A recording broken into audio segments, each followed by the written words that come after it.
Hello, everyone, and welcome to Dropped Frames. My name is JP McDaniel. Welcome, everyone. Welcome. This is the pilot episode. We've got two co-hosts here that are going to be here every single week, Ezekiel III and CohhCarnage.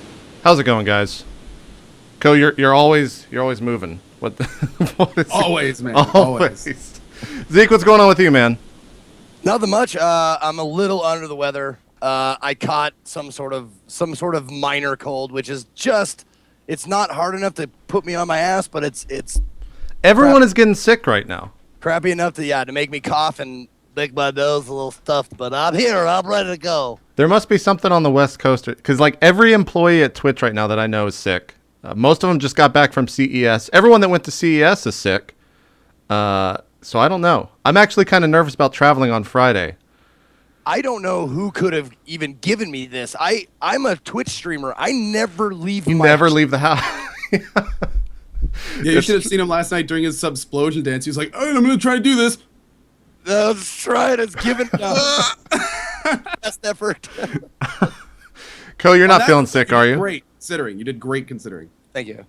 Co, you're not feeling sick, are you? You're not going to bring the No, flu to H1Z1? No, characteristically, I just like last year, I'm going to get sick approximately 10 hours before I have to go to Sony. I'm then going to bring it all to you. Great. And then it'll carry right through into PAX, where I will be one of the carriers instead of the receivers, and spread the plague there. Oh, God. Yeah, Elohim was saying he's sick, or he's like getting sick last night. So I bet you he brings it to Sony, and then like the fucking 10 streamers that are going there all get sick. We're going to carry it on to PAX. Everyone, we're killing Twitch. That's basically what's going to happen. Man. The Twitch plague is going to occur. It's going to occur. Is this a bot? Yeah, exactly. It's a lot to take down gaming. It does. It does. So I think a lot of people are wondering like what Dropped Frames is. So this is a show that I think me and Co and Zeke were talking about, and it's still kind of forming. We're still kind of figuring it out. I think that's going to be something that it's going to happen from show to show. The reason that I'm calling this a quote-unquote pilot is because a lot of things might change. For example, the overlays, any of the production side of things, the topics that we discuss are going to be changing definitely from show to show. For example, next week we've got a guest already, so it's going to be bumping up from 3 to 4. That's going to be kind of the standard thing, is to always have a guest on the show rather than just have us three. But I figured for the starting episode, it'd probably be best if we just had us three. And I guess kind of most importantly, the show is going to be about streaming, the what we do as streamers, what we're streaming as streamers, and there will be kind of a heavy part of the show where we take user questions. I think this episode we're going to pull from Twitch chat, but in the future we're going to do highlights where you guys submit highlights from your own channels, ask us questions from whatever you want to ask us regarding streaming. Whatever topic you want to bring up, feel free to bring up. But we'll have more information on that later. I guess to start off with first, we should probably introduce ourselves in a little bit of a long form version. So Co, talk to us a little bit about how you got involved with streaming and kind of what type of streamer you are, for those that don't know. Absolutely. Well, for those who don't know me, I'm CohhCarnage. It's a pleasure to meet you. I am an IT veteran. Used to work in a clinical research institute doing infrastructural support. Fun. And I did that for years. And I got to a point where I kind of realized that was my career path. And I got a couple offers that were going to set me into multi-year contracts at this place I was working. And I kind of decided at that point that wasn't what I wanted to do with my life. So I decided to go back to school, which I did for game design. I actually opened up a game studio, which I'm also a co-owner of, and I have a game hopefully coming out early next year. And at that time, kind of fell into streaming. At first, I just did it as a hobby. And after the first month of really realizing what Twitch is, decided to hit a little bit harder. So as of April 4th of last year is when I started, or 2 years ago. Now, I'm bad with dates. April 4th is when I started, and just decided to hit it as hard as I could. It's been just about a year and a half now, a little bit over a year and a half, and it's been going phenomenally. But big variety streamer, big focus on community, and I really also feel that Twitch is kind of a hugely unexplored territory that frankly is I see new things every day on it. So that's one of the reasons I'm so excited to be a part of it. Cool. Zeke, tell us a little bit about yourself and your stream and how you got started. Absolutely. Well, how I got started, a lot of people probably know my BFF, my life mate of 20 years, Mr. Man versus Game. He had this brilliant idea that he was going to start broadcasting video games. And I said, that is a horrible idea. No one will ever watch that. And but I love it. I want to be a part of it.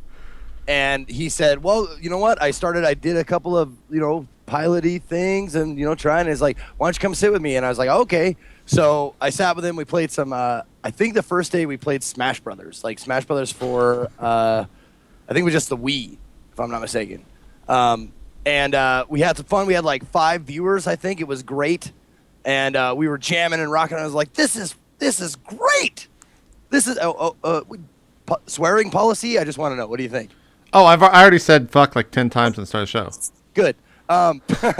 We're professional to an extent, right? Cursing is... If I can't curse, I can't live. That's all I'm saying, man. So feel free. If you don't want to curse, keep it on your own fucking channel. Yeah. Bacon Donut's going to have a terrible time next week. Oh, my God. I want to hear him swear. Anyway.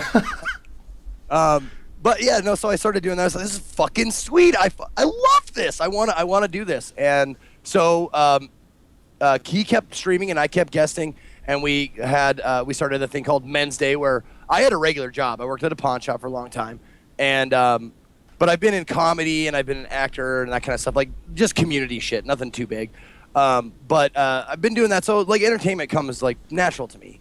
And sat next and we started doing men's days together, like me and him doing verses or co-op, shit like that. And we made it a regular thing. Like every Wednesday was men's day and so on and so forth. And then it eventually got to the point where he was sustaining himself playing video games on, it started on Justin TV and then moved to Twitch. And people were saying like, why don't you start your own channel? I was like, nah, I don't think I'll make it. And eventually I was like, okay, I'll start my own channel. Got my own channel. And it blew up. It's been just like the best time of my life has been doing Twitch and stuff and getting to know people and actually and Twitch. If I may make a comparison, Twitch is kind of similar to like AA, like Alcoholics Anonymous. Like you walk in and it's like, oh, look at all these nerds. Look at all these dorks. I'm home. I'm home. Just a heads up, JP. Oh, never mind. I already fixed it, yeah. MP4s and keying, man. XSplit's going crazy right now. Didn't mean to interrupt you, Zeke. I'm sorry. Yeah. Our cameras went crazy on this game. Yeah, I don't know why. It's all good. I'm surprised that the stream's still up, so we'll see what happens when I switch scenes. Anyways, Please continue, Zeke, and then I'll tell everyone what streaming actually is, and that's technical difficulties. And that's how I got started. This community has been like just amazing. Like, for all the complaints that people do about like trolls or whatever you want to call them, like they're like that barely even. I don't even think they count for 1%. 99% of this whole thing is just been amazing. And I've met so many awesome people, successful like video game people, which I was just like, this is amazing. It's a dream come true. So, and what was the other part that I was supposed to answer? I'm sorry. I think you're good. I feel like you covered everything. You got all the checklists, all the boxes checked. So excellent. I guess a little bit about myself. I started back before Twitch was Twitch, when it was called Justin TV. I think I joined like 2 months after Sean did, who was the reason that I joined. I think this was maybe November of 2011 or maybe November of 2010, because I think they switched to Twitch in 2011, like halfway through. But I did a show back then called State of the Game, which was for StarCraft 2 Esports World. And that was pretty much what I did for probably 2 years, because I worked full-time at MLG. I didn't really go full-time streaming until about 2 years ago when I started roleplay, which I guess is what I'm most known for now here on Twitch. So I've kind of bounced around and seen, I guess, a lot of Twitch build. In fact, I watched Ko when he had 100 viewers. I watched Zeke when he first started out, even on Man vs. Game. So it's really cool to have both of them here and to actually be talking about the practice of streaming. I don't even know if it's an art, but I'm actually surprised that we're still streaming, because XSplit's quote unquote crashed 3 times right now, but it's still sending a feed. I'm not going to try to switch scenes because we're already so far in the show. So this is pretty much what you get. I think what's going on is one of the things I think with streaming, and we'll just start off with this before we go to the next thing. Nothing's really for sure. There's not really a science behind it. Everything kind of happens on a day-to-day basis. and the first part of that being tech problems. You never know if your computer is going to be a pain in the ass one day or if it's going to work the next. You never know if XSplit's going to work 100% or if OBS going to work 100%. It is kind of just a go with the flow type job. And if that's, I think that's one thing that maybe people who get involved with streaming aren't aware of, that it can be pretty fucking frustrating when your shit just doesn't work. And there's going to be multiple, like I think all three of us can relate to waking up, turning on the stream, and for whatever reason, something doesn't work. Whether it's the key, the game not capturing, the audio not sounding properly, shit just is always broke. And that's one of the things you got to deal with. It's a weird day if shit like that doesn't happen. Yeah. That's when everything works, you're actually waiting for shit to break. Exactly. It's almost worse when stuff's going well, because then you're just kind of sitting there like, you know, looking around like, what's broken? What do I not know is broken right now? Yeah. Yeah. And it's also things will always break when you're kind of on the quote unquote like bleeding edge. When you're trying to do stuff that no one has done before, it's always going to break no matter what you do, because no one's done it before, so they don't even know if it's going to work in the first place. And so I think that is something that you also have to keep in mind. But the next like quote unquote segment that we're going to be talking about is every week we're going to be talking about what we've been streaming on our channels and go into kind of the discussion of the game. So Zeke, we'll start off with you. I don't want to steal your thunder, but you've been playing a lot of Bashi. Yes, I have. It's exactly what everyone thinks it is. It's one of the hardest like precision platforming games of all time to play. And I've always prided myself at not being the most skilled of gamers, but I do my best to be the most entertaining while I'm doing it, while I'm failing miserably, just making little progress here and there. But it's going really well. I've been stuck on Sonic, the same boss. Is that the first boss in the game? No, it's not the first boss in the game. It is the 5th. I don't know anything. Like, I've watched... Here's my idea of Bashi and streaming. I feel like it's a rite of passage for a lot of people. They make it a rite of... It's not like, you don't have to fucking play Bashi to stream. But people make it a rite of passage that I think started with Man vs. Game. Well, it started back in the day on Justin TV with Michael 1985. Like, he was doing Bashi, like, for those of you who ever remember from JTV, like, that was part of, like, his thing. And then... Like, then the old schoolers like GQ would do it, and then like Lethal Frag, Man, and then like I started it like months ago. And I said I got to Mario, and I said I am never picking this fucking game up again.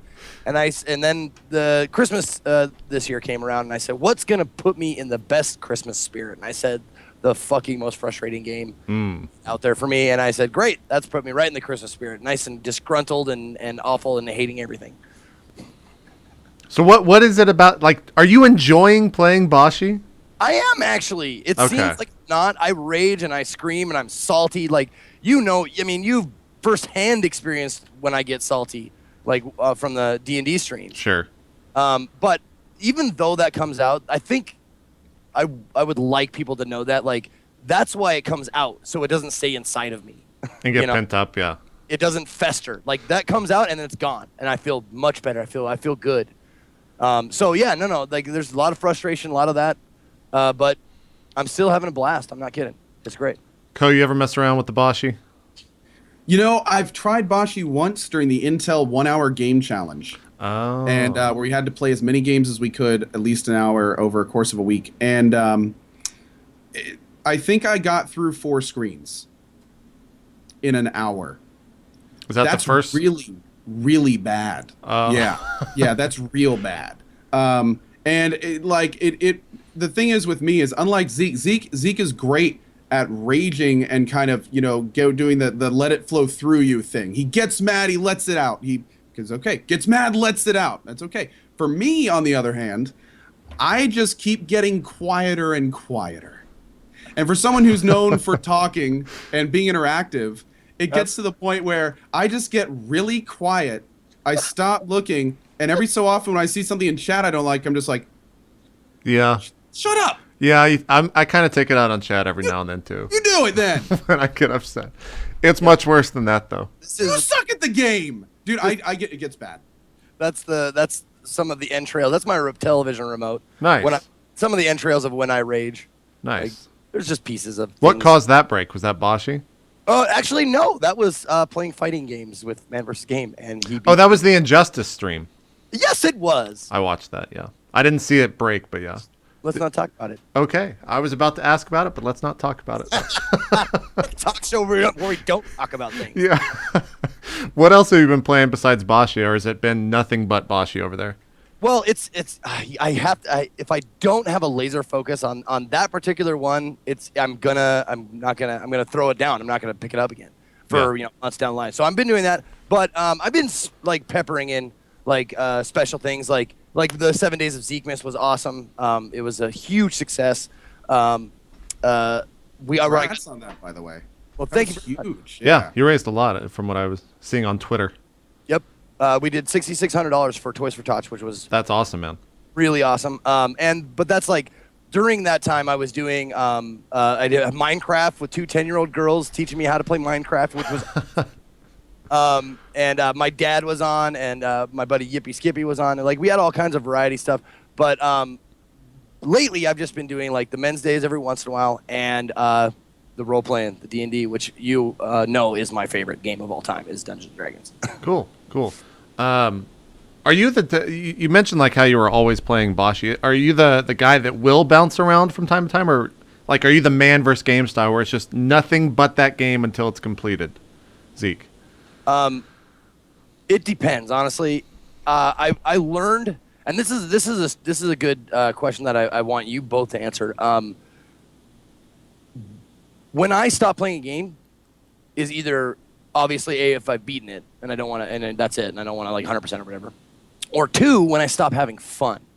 Like there was a spot in Dark Souls 2 where it was like the last optional boss, and it really stopped being fun for me. It was just this stupid like walk, like it was like a 5-minute walk just to get there, and you die every once in a while just getting there. Like 3 minutes into the walk, you die and you have to go back again.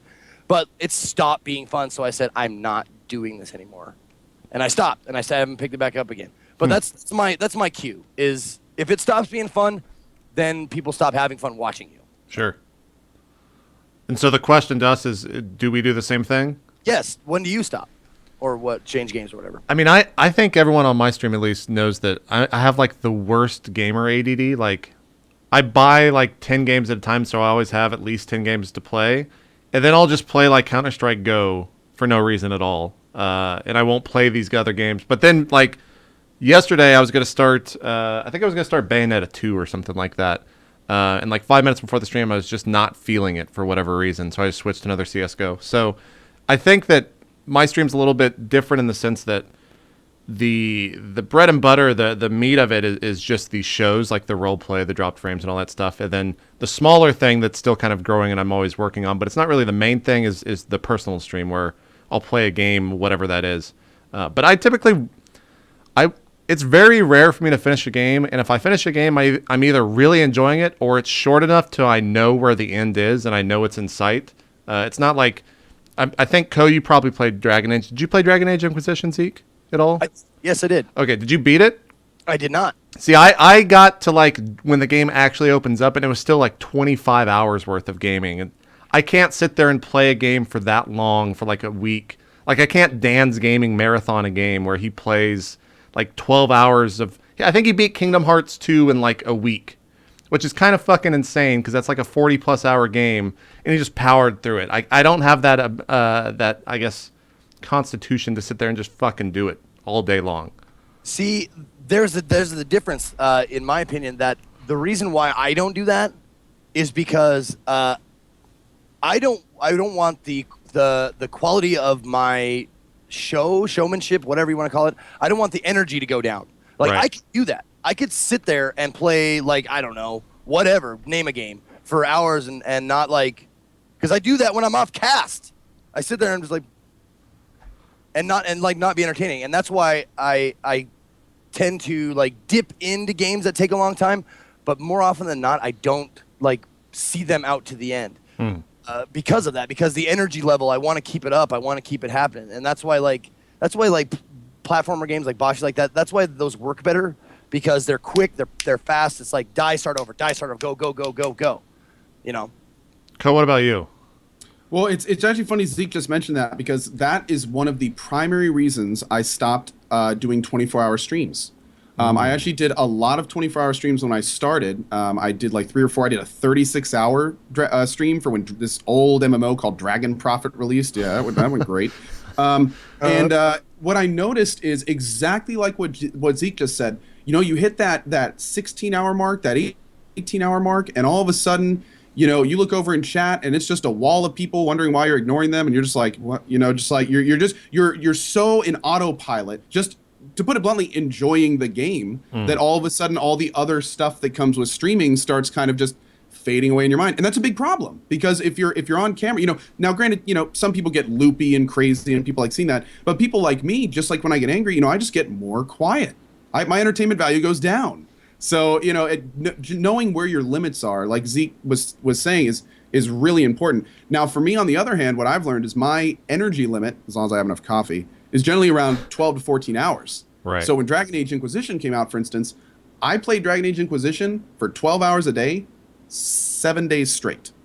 And I had a 110-hour playthrough complete within 2 weeks, and I'd already been 30 hours into another one. But it took over a year of experimenting with my limits and really figuring out, you know, I hit that 14, 16-hour mark. It's sharp. It's like almost like a sugar crash in terms of energy level. So for me, going back to what Zeke was talking about, though, and kind of what we're talking about here with the games, it's really interesting, because one phrase I keep coming back to the more I stream, and that phrase is, your viewers, especially your regulars, will know when you're not having fun frequently before you do. That's true. It gets to a point where some people, like, you know, every so often, if I'm getting really frustrated, like today, I'm playing this game called Rust. And Rust has these patches coming out really quick, which is good. The developer's trying his hardest, but you know, sometimes some really big bugs are implemented. So we make this city, you know, we clear our server. I'm playing for about an hour. All of a sudden, the server guy tells me it's spitting out 20 errors a second. He has to restart. We restart. Everything's white. So you just lost everything. And I'm just sitting here looking at it. And people I'm sitting here for about 30 seconds, just kind of assessing the situation. I look over. I see 3 different regulars going, "Hey, Co, is it time to change games? You know, is it time to play something else? Like, hey, Co, you know?" And I'm just like, "No, I want to keep going." See, and that's infuriating to you, right? Yeah. What? When people in my stream, like, is he having fun playing this? Or like, the number one question that I think that I see on all streams is, are you having fun with X game? That's like the number one question that streamers always get asked. And I think it's the most infuriating thing. But when I think about it, like when I'm not playing a game, it's actually kind of true, because I guess people want to know if you're actually enjoying it, because a lot of people will use streams as a way to gauge a game if they want to purchase it or not. But man, if someone asks me that question when I'm streaming, I get really hot-headed immediately. Like, it's a way to just piss me off so quickly that I think people in my chat know not to ask that question. At least I hope they do. Good. Well, they're questioning your judgment. They're looking at you going, "You're not making the right decision. I think I know better. You know, should you change the game?" And, you know, of course, especially considering you're probably already frustrated if they're asking you if you want to change games. So that's just adding fuel to the fire. Yeah. But, you know, at the same time, you know, I know for a fact where this is coming from with a lot of them. A lot of times they just want you to have fun. They want to watch you having a good time. They don't want to watch you being frustrated and pissed off and angry. Although, you know, unless you're Zeke, sometimes that is the case. But you know, in most cases, when your stream is generally, you know, a place for people to come to kind of relax and, you know, unwind, they don't want to see someone, you know, really frustrated and pissed off. But anyway, just to finalize the thought here, what about having fun? For me, if I step away from a game for too long, especially one that I've been playing a lot straight, the longer I wait, the less chance I'm going back. That's just how it is, especially MMOs. I talk about with new MMOs especially, there's like a fire. And the first time you log into an MMO, especially a new one, that fire gets lit. And most of the time, it'll burn bright the whole time you're in it. You're talking to people, you're seeing new things, this is great, this is fun. And then all of a sudden, you're talking about bugs. And then all of a sudden, you're talking about content that's not there yet, but it's coming. And then you're talking about, oh, but it'll be here months from now. And then all of a sudden, you log out, and you're kind of looking at that login button going, and then all of a sudden, I'll just skip today. I'll log in tomorrow. You know, I'll check on everything tomorrow. And then tomorrow rolls around, and all of a sudden, that MMO just became a job. Yeah. it's something that you have to do, but you don't necessarily want to do.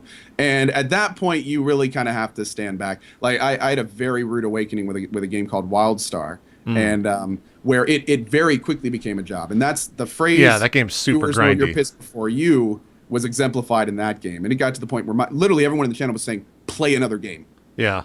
Play another game. You're not, you know." And you know, I just went, you know what? Okay. Yeah. And I logged out of WildStar, and I almost never logged back in. I logged in like 3 other times past then. I think that same thing happens with viewers of MMO streams. Like I can only think of maybe like 4 or 5 MMO streamers, the number one being Tally, that can like play the same game over and over, and it doesn't have what you just described. But if he jumps to like a new MMO, it's definitely that, right? He always falls back to WoW. But the viewers in the same vein will have that. I've seen it multiple times when I stream like a new MMO. I think a perfect example is Arcade. When we were both, I guess Zeke, you were playing that too. When we were all playing Arcade, like it was great at first. People were super interested in the game, but then they kind of, as they started to see what it was, and I think is for us as it became a job, quote unquote, playing that game, it started to taper off viewers more and more. And then eventually, I think I called it quits before you did, I think so. I forget exactly what happened. I really tried to hold on to that game. I really tried. I still think it's a great game. I just think that I was tired of getting stream sniped. Like that was really a thing to. Well, they made it a job to stream snipe you, man. Yeah. And more importantly, the game completely changes when all of a sudden politics become more important than the game. That's true. Because at that point, every morning you're waking up, clicking your message box, and going, you're kind of holding your breath a little bit before you open it. Like, what happened when I was offline last night? You know, like who wronged who stole whose farm, who's, you know, what happened, it gets ridiculous. Yeah, that's very true. It's very true. I had the same, like that. Speaking of Archage, that's actually, he's very, very good about this. He's very good about contacting me and being like, "Hey man, this game's coming out.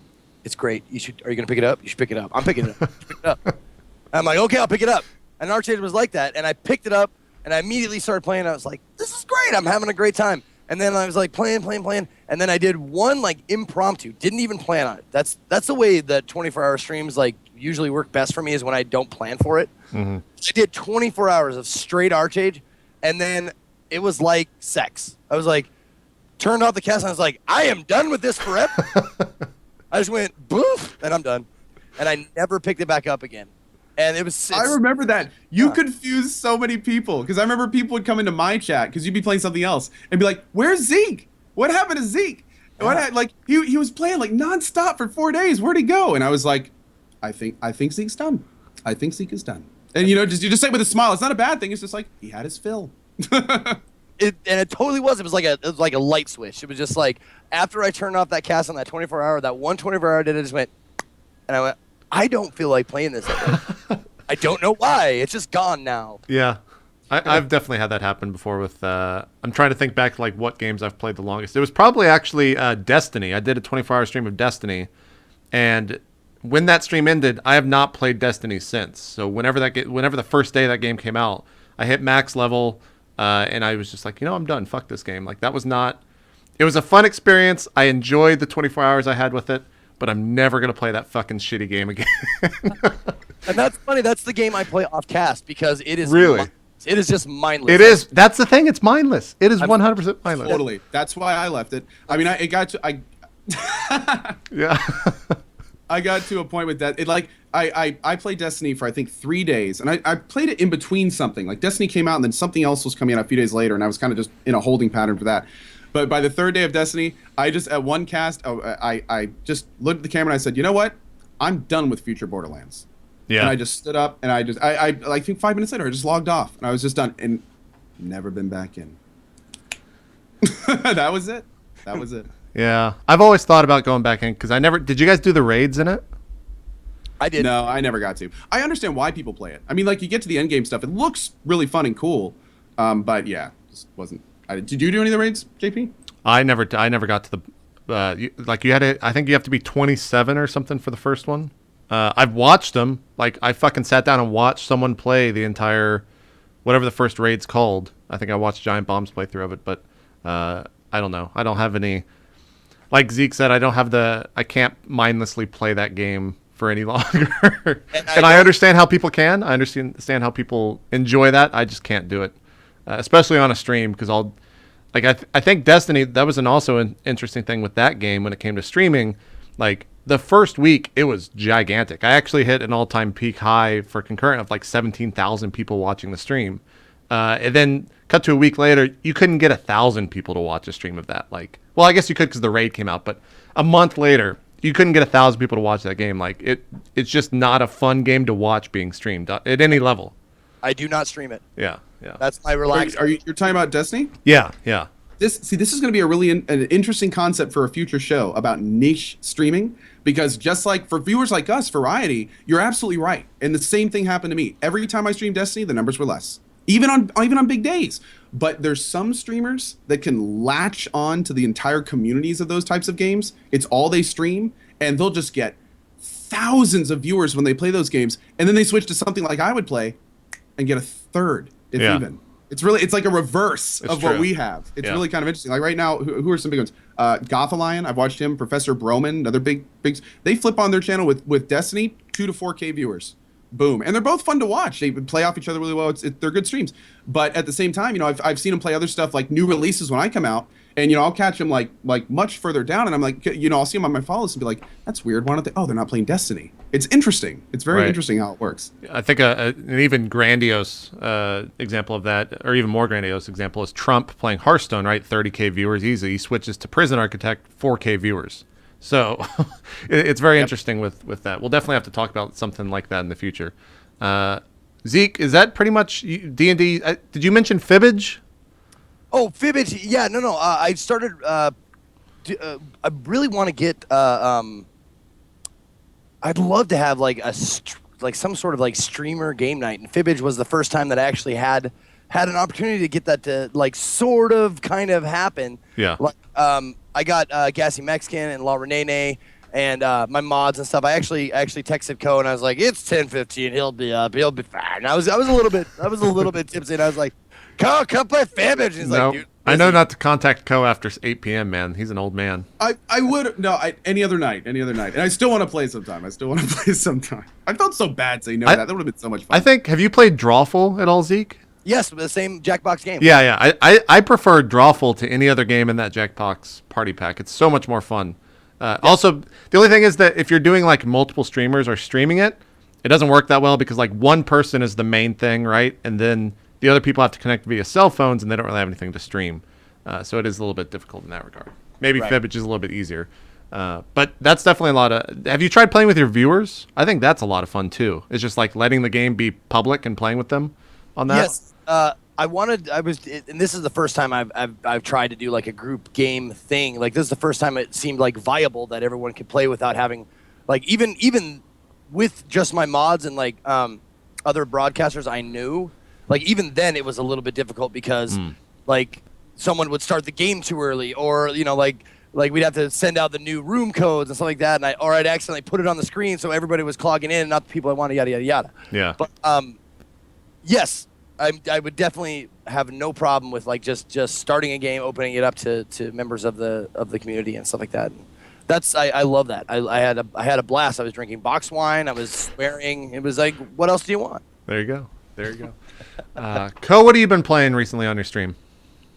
Oh man, I've been all over the place. I'm kind of in holding. I was really pumped to get to Witcher 3 at the beginning of this year. I had this big thing planned out we're gonna do the Witcher 1 and 2 on the hardest difficulties back to back and like load the game between them and then go right into Witcher 3. But then they pushed it back.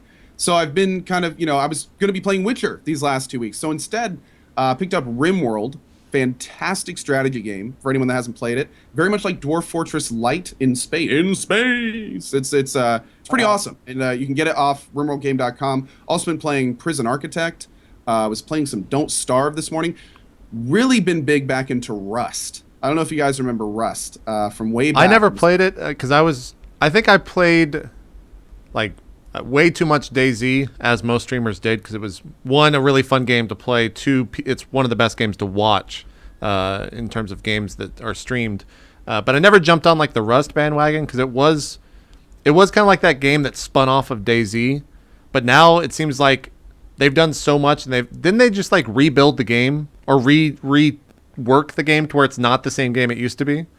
You got it. Yeah, basically there's two Rusts now. There's Rust Legacy and there's Rust. And Rust Legacy is the game you probably saw. But what they did was they basically broke the game down to the engine and rebuilt it from the ground up in this new vision. And I have to admit, there's parts of the new Rust that are absolutely incredible. I don't know if you guys have seen some of these builds I've been doing. You can literally build castles now. You can make giant foundations around the tops of mountains and then build these, sky-high towers on the inside, different walls of different materials. And the building system has been streamlined to a point where it's almost like adult Legos. Like everything just snaps together and works, and it's really great. Now, unfortunately, though, in the process of stripping the game down to zero and rebuilding, there's basic functionality that's no longer there. Like for the longest time, your guns didn't make a sound. There was no recognition if your character got hit. Your little health bar would just go down. There's invisibility bugs. If you die over a building, like if you die in a building, a lot of times you can't loot your corpse. A lot of just the basic stuff was taken out. They took out, the zombies. They took out all the overland items. So even though there's a bunch of improvements, there's also a bunch of issues. Now, thankfully, it's still being worked on. But going back to what we said earlier about logging in every day and expecting all the weird stuff to go wrong. Yeah. Now, every time I play Rust, I get to wonder, did the patch last night screw everything up? Just today, the server reset on us. It was down for almost a half hour of my cast. But anyway, between RimWorld, Prison Architect, Don't Starve, and Rust, and really the only reason I'm really going hard back to Rust is in prep for H1Z1 next week. Yes. Yeah, I've been thinking about playing DayZ for some stupid fucking reason and prep for it, but I don't know if I can bring myself to do it. H1Z1 is the overland scavenging of DayZ with the base building of Rust with a solid development team behind it on an engine that already is relatively hack-free. There's so many good things about H1Z1 that people should be hyped that either DayZ or Rust that hopefully it goes well. We'll see. It's the first time that we've seen, to mention the devs, I think that's probably the biggest thing.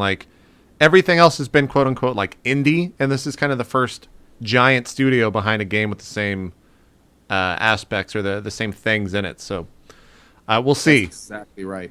I guess we'll just have to see. Most importantly, just from me and your experience, I mean, you went out to San Diego before to see the first build of H1Z1. Just between then and now, the amount that's been changed and added into the game is mind-blowing. If they keep this development cycle going, then we're sitting pretty. But it has to happen. It has to happen. That goes live on the 15th, right? 15th. So is that next we'll both Thursday? Be streaming on the 9th, and then we'll be next week. Thursday. Hopefully we'll get information on the whitelisted streamer servers by then that they've been talking about. So we'll see how that goes. Yeah, we'll have to see how really everything about that game goes, because I'm interested to see it work, but they're promising the moon at least at launch, so we'll see how it happens. You mentioned RimWorld. Can you sell this game to me? I don't. I guess I've never been the type of person to enjoy that type of game, but people every day it's oh shit, Co's playing RimWorld. I'm gonna go watch that, or I really want to play more RimWorld. I'm just what? What is it about this game?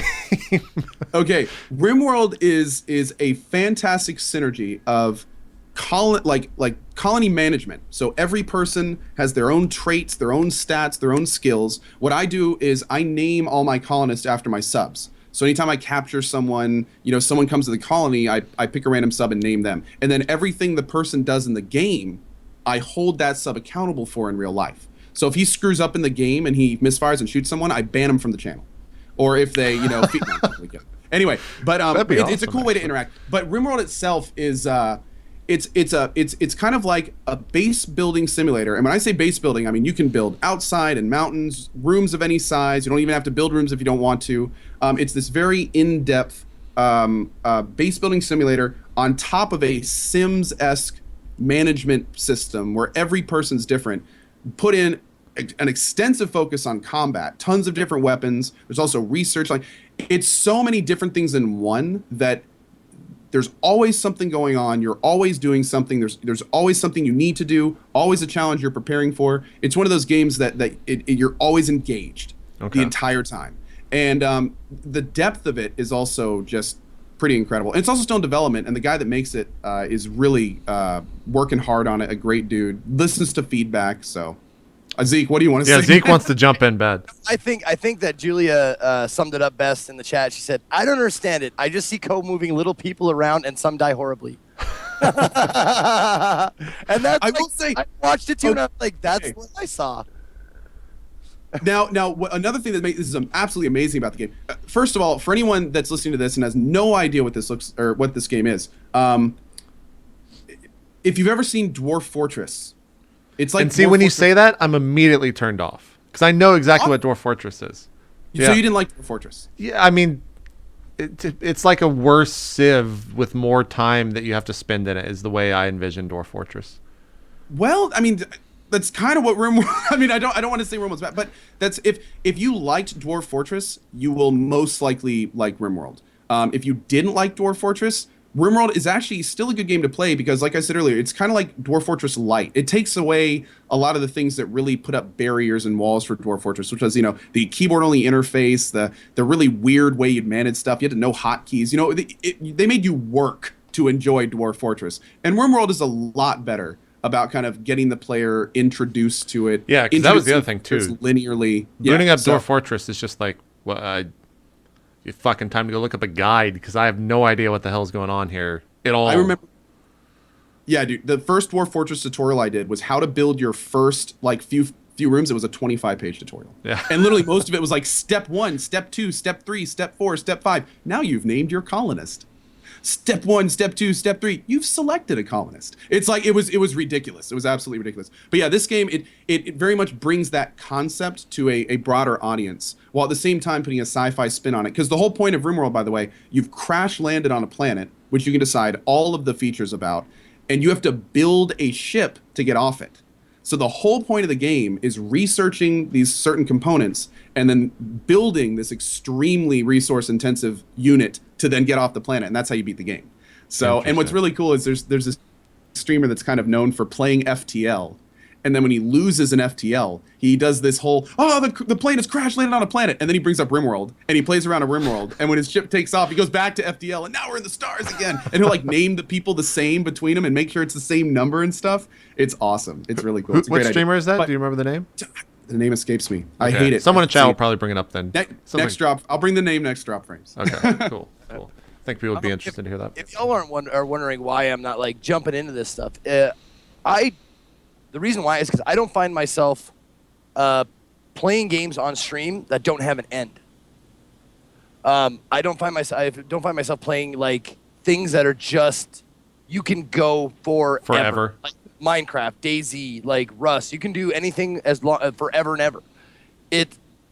I don't know. Maybe it's something to do with me. I don't know if there's any other people out there like that. But if I'm not moving towards a goal, yeah, it seems like I'm just lost in the wilderness.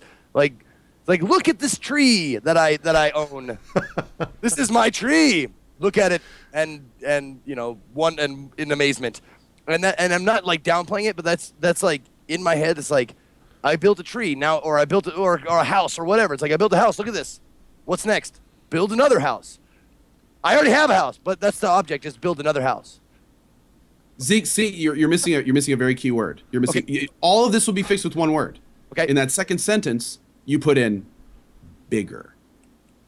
Bigger house, bigger tree, bigger. Okay. That's the allure. And you just keep that going. And what eventually happens is you end with a massive castle and you're lording over it and you're like, you know what?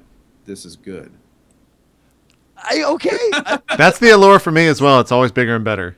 See, and that's the thing. It's I can see why you're not I think it was Lethal Frag who was talking about this once upon a time. He always talks about having a fallback game, and for me, the fallback games for my stream are the games that don't end, the CS:GOs, the DayZ, stuff like that, the Battle Royale. For a while, that was kind of the fallback game. But Zeke, do you have a fallback game, or is it always just something new? So some other game that does have an ending to it, you just haven't played it yet. Like a game I go back to that doesn't have it Yeah, what say if maybe you're not feeling any other game out there right now. Is there something that you go back to on your stream, or is it always something new? On my stream, it's there's so many games out there. I don't have a fallback game. I really don't. It's Okay. if I'm struggling for a game, or I beat something way early in the broadcast and I don't have another thing lined up because I wasn't aware that it was going to end. I will honestly I'll scroll through my Steam games. Just choose. all right, I've never played or asked for suggestions. Like, you've seen my Steam list, guys. What do you think? And they're like, play this, play this. So, that's what I'll do. I'll go and I'll try a new game. More often than not, it's not very good. I'll say that.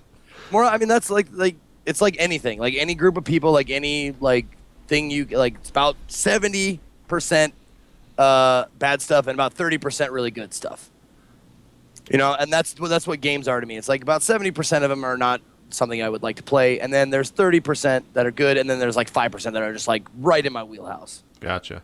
Co, do you have a Fallout game or fallback game rather? Not Fallout. Fallout? No.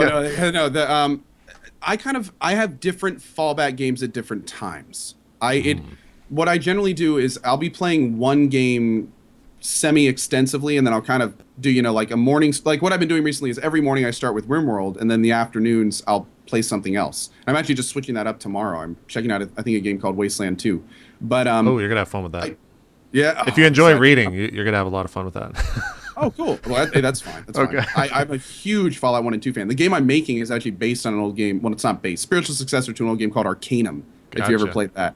But yeah, it's a CRPG whole thing. It's actually like Wasteland 2. Anyway, we can talk about that later. But anyway, my fallback games are whatever game I'm playing the most at that time, whenever it is. So if I'm like big into an MMO, I may flip on the MMO for a little bit. ArcAge was my fallback for months. I'd play another game, and then if it ended, just like Zeke said, if it ended early and I just had extra time or felt like going a few more hours and something else, I just flip over to ArcAge. But just like the total broadcast, my fallback changes all the time. It's completely, like, I can tell you H1Z1 is probably going to be a fallback for me for a long time when it comes out. I'll do other games as they release. I'll have my Witcher playthroughs. Witcher 3 will come out. I'll do a week straight of that again. And then I'll probably do H1Z1 and go back to it and, check updates, stuff like that.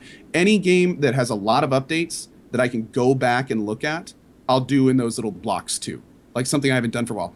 I made the mistake of checking out the Starbound update a little bit before Christmas, ended up losing like 2 weeks of my life. Like, they changed the game. This is amazing. So, but little stuff like that generally. Gotcha. I guess for me, in terms of what I've been streaming, have you guys heard of a game called To the Moon? It's not really a game, but it's more of a story. It's like 4 or 5 hours long. For some reason, I guess it was the Steam sale stuff. I got into playing like these quote unquote bite-sized games where they're like 4 or 5 hours long and that's it. To the Moon was one of them. It's actually a really... People, when I tweeted that I was going to play the game, they were like, oh, get ready for the tears. Like, it's a really emotional game. I'm not that much of an emotional person when it comes to gaming, so I understand why. Like, it's definitely tugging at the heartstrings, but it was decent. There's maybe one portion of actual gaminess to it. The rest is like these small puzzles, but it's like $5 or something on Steam. So if you guys want to pick that up, feel free. The Fall. Is that the one where you're an astronaut? Yes. Like a little astronaut? Well, no. That game... You play, I guess you only play one, but you're part of a team that investigates memories, and right before someone's death, you basically give them a memory for what they want to do in life. It's a really weird, it's actually kind of a cool premise. Like, it would be a cool movie if they made it a movie. But like it gets kind of sad pretty quickly because you start learning shit about this guy's life, and then there's like some really fucked up shit that's happened, and you get to deal with like his wife and like her disease and like her death, and like it's a really sad game on many levels, but I thought it was kind of enjoyable. It's been out for a while, and I think there's actually a spiritual successor, if not a straight up sequel, coming out with the same characters, where I guess they kind of hint towards the end of the game of something that could be going down later on in the game. Yep. Yeah. I'm gonna have to check that out. It's pretty cool. Just don't go into it with the idea of like it's not actually a game, except for maybe like 20 minutes of it, if that makes sense. But it's not bad.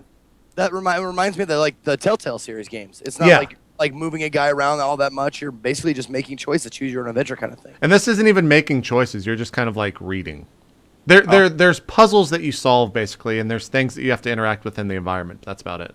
But it's a pretty interesting game. The Fall. Oh, what was that, Zeke? No, I was just going to say, I didn't know if you were going to keep continuing, but it actually brought up a good point. Like, is there any game that you guys have cried on cast while playing?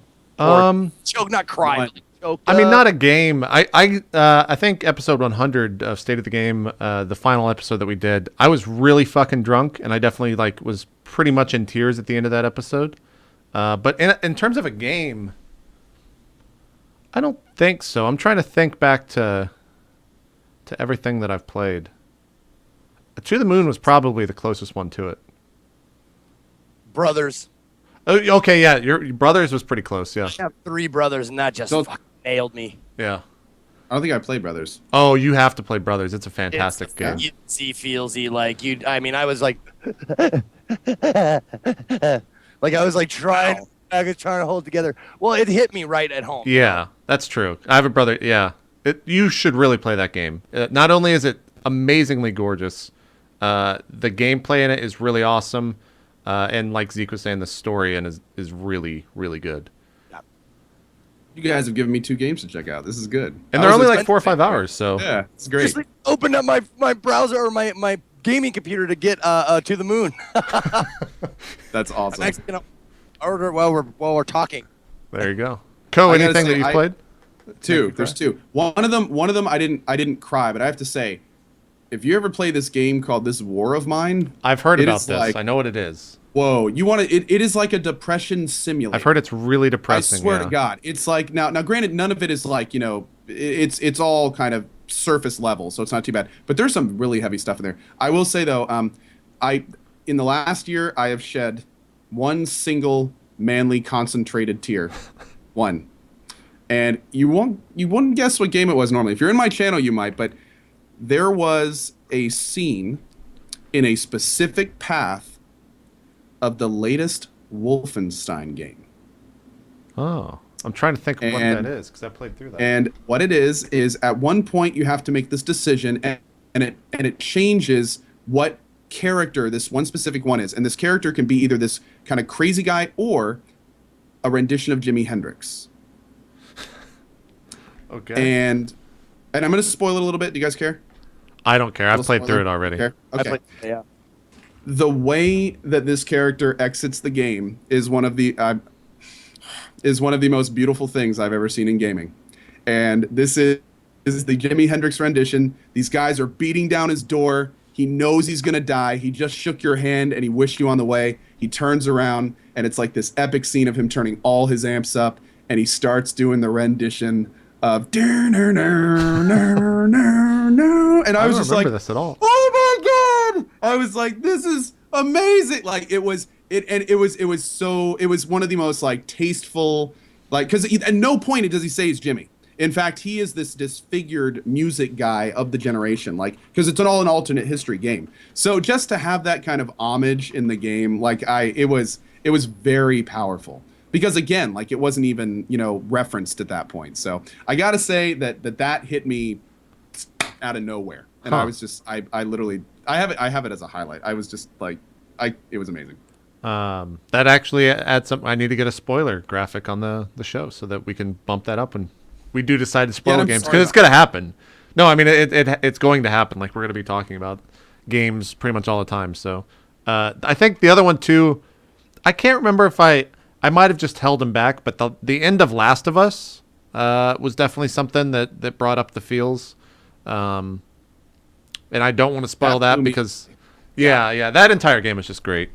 That was a genius ending. I love that one. Super. That's one of those ones that you finish. You're just like, you take it, you push yourself back from the desk. You're just like, holy shit, like this. This is not a nice little clean ending. This is like. It was good.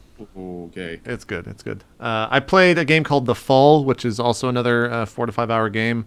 How would I describe this?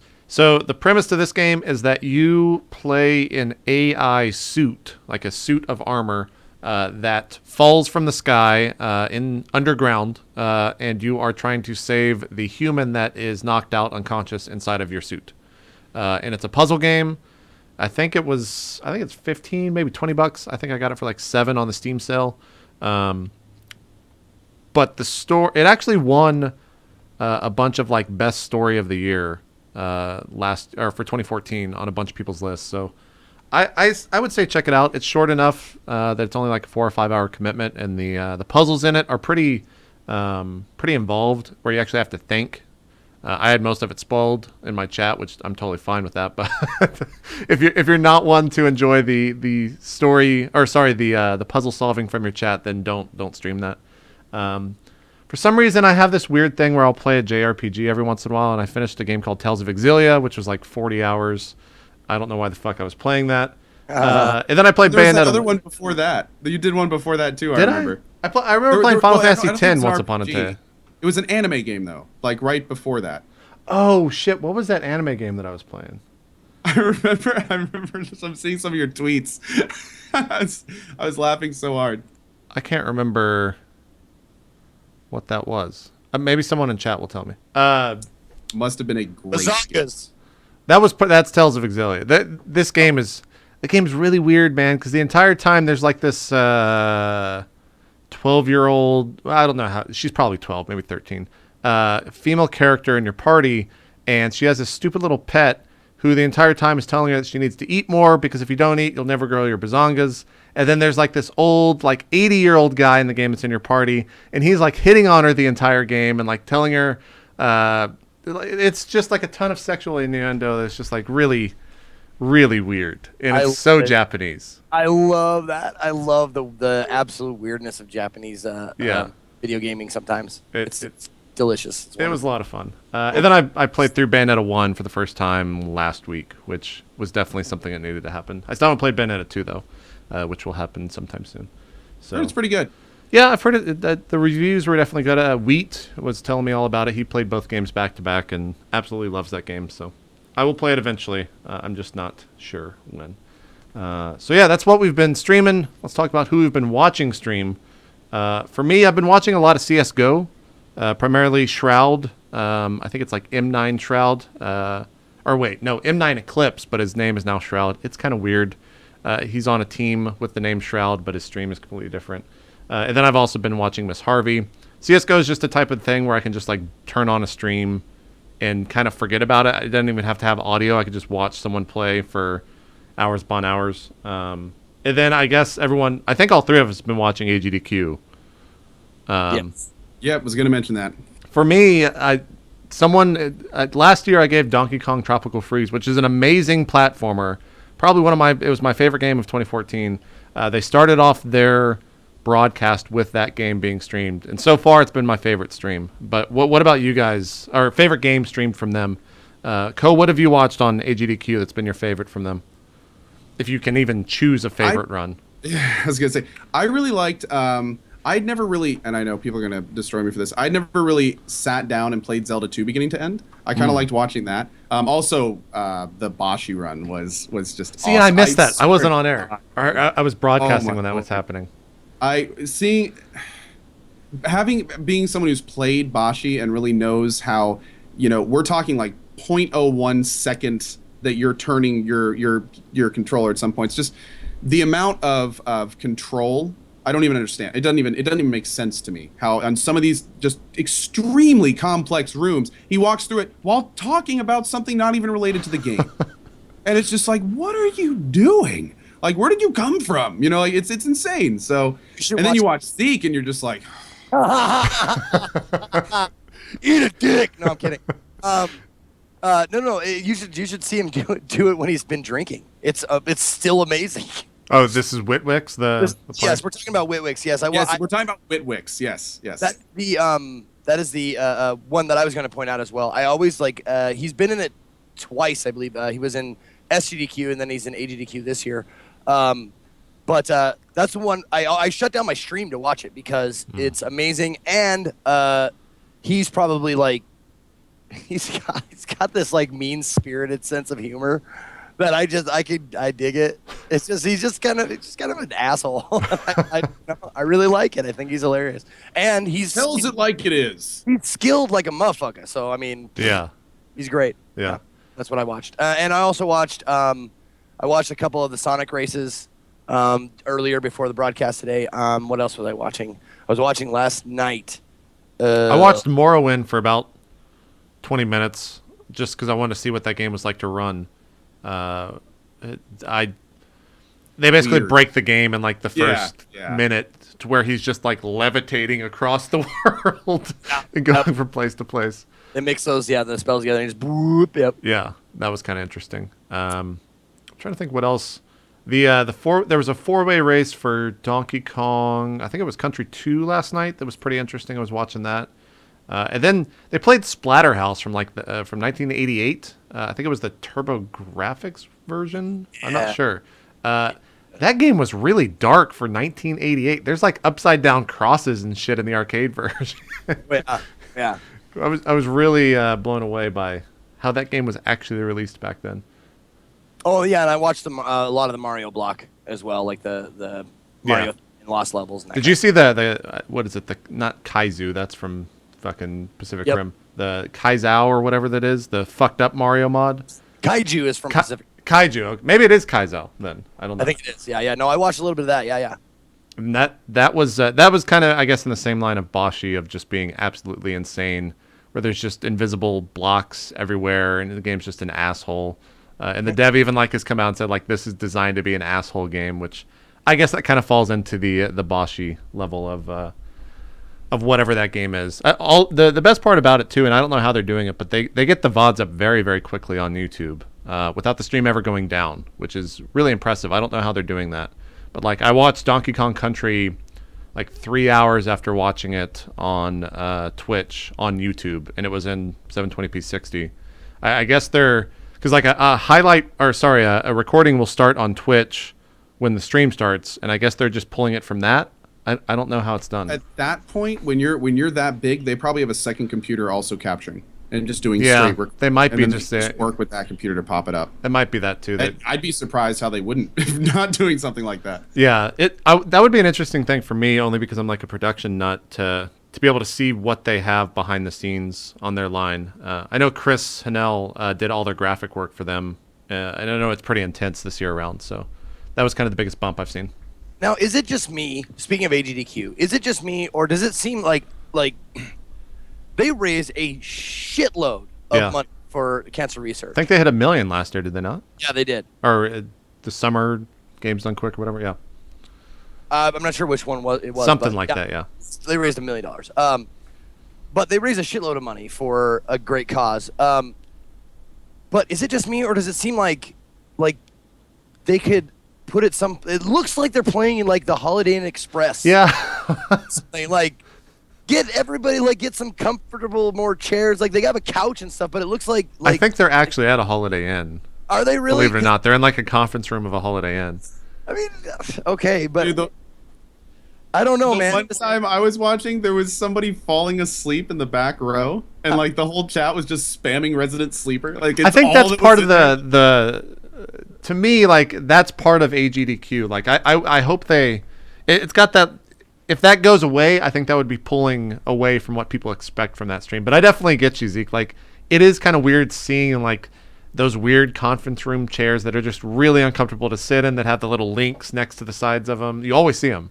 I would, if it were me running the show, and I know I'm huge ego, I could run the show, blah blah blah. But no, but I would put it in a theater. Yeah. Have a sell just like they do for ML the fighting game finals and shit like that, to have the people that are playing the game right there on the stage, and then have the theater in the back, the seats, whatever. They could definitely do it. I was a while back, and you guys have to remind me if this was public or not, because if it's not, I'm probably fucking up right now. But Twitch sent out something of doing a bigger con with Twitch streamers. Was that public, or am I fucking up right now? They asked.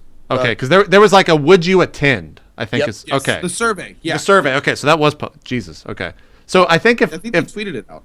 I think they did. Maybe they did. If Twitch ever does that, I think that AGDQ is number one on the fucking the stage is just AGDQ. You have an AGDQ stream or a stage at that event, and that's probably the biggest thing there.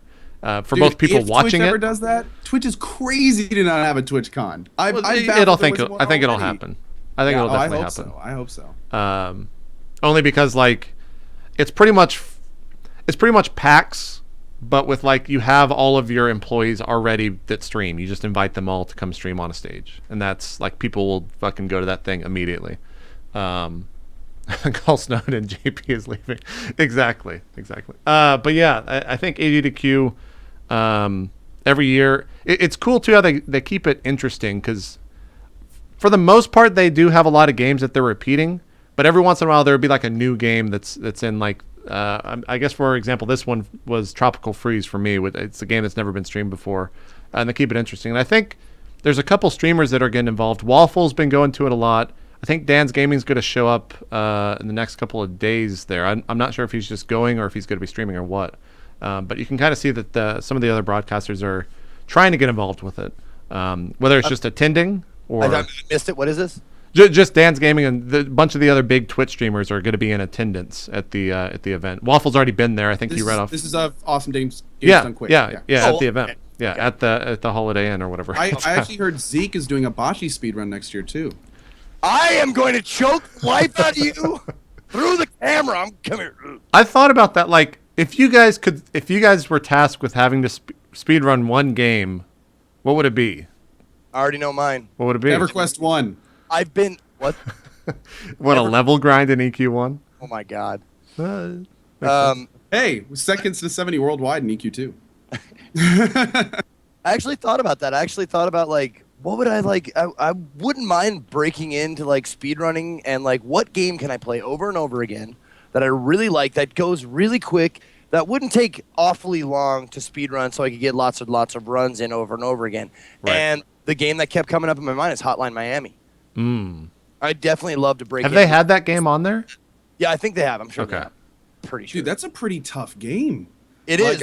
I've played that game a few times. You don't time those hits right, and the whole level's done. That's it. Like back at the beginning, and there goes 20 minutes of work. Yep. I feel like the music for me would keep me interested in being able to play that game for like the 50 plus hours that probably more than that would require to speed run that game. Just that's the only thing that would keep me playing a game for that long.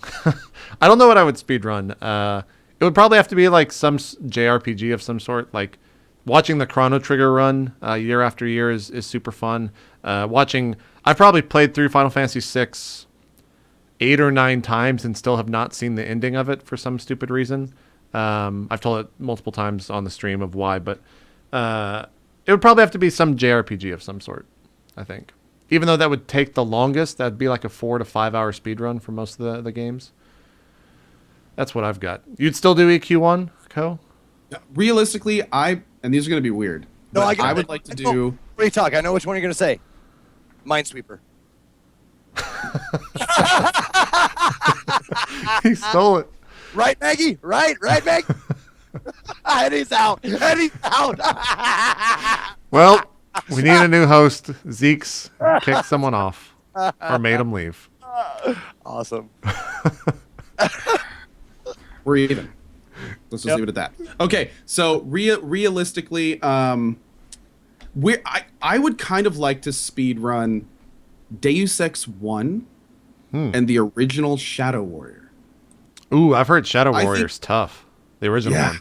I think there's some really interesting potential of these old games that clearly weren't designed for it, but just kind of, you'd really have to go back and play them a few times to even have any idea. And then there's probably so many secrets and different things you could do. And, you put a speedrunning community at those really old games, and I bet you in a week they'd have 50 different little tricks that no one would have ever thought of to do. Yeah. And I absolutely love that about that kind of stuff. So that's what I would say. Probably Deus Ex 1 would be the biggest game I'd be interested in, like really sitting down with and working out routes and stuff like that. I've still never played through any Deus Ex, and I feel like that's like a gamer sin to not have played those games. And same as Fallout. I've never played through a Fallout. That's what Twitch has been good for me for. Like just playing through those, like holy grail games that like I never got to. Like people were, it's like telling people you've never seen Star Wars. Like you've never played Uncharted? How dare you, blasphemer! So I burned through those. Like you've never played Deus Ex, burn through those. You never played Witcher, burn through those. Yeah. Like it's been great for that. And I loved it. I love like most of the games that people suggest are good, but when they're bad, when I don't like them, that's when it's. That's the thing too, is that people have rose-tinted glasses because like Deus Ex looks like fucking ass. Like God, if I played the original game right now, I would have such a hard time playing through like the clumsy fucking controls. First of all, getting that game running on Windows 7 is probably a fucking nightmare to begin with. And getting it running well. It is. I'd probably have to get like some high-res graphics package or some, who knows. You have to get a wrapper program. Yeah. Yeah. You kind of hit the nail on the head in most cases. And yeah. so and even with the texture packs, it's like half-ass instead of ass at that point. And it's just like, yeah, you're right. You're definitely right. I'm trying to think of something. And even Fallout 2 and 3 are still a nightmare. If New Vegas, I don't even think runs on Windows 7 or something like that, right? Aren't there giant compatibility issues with it?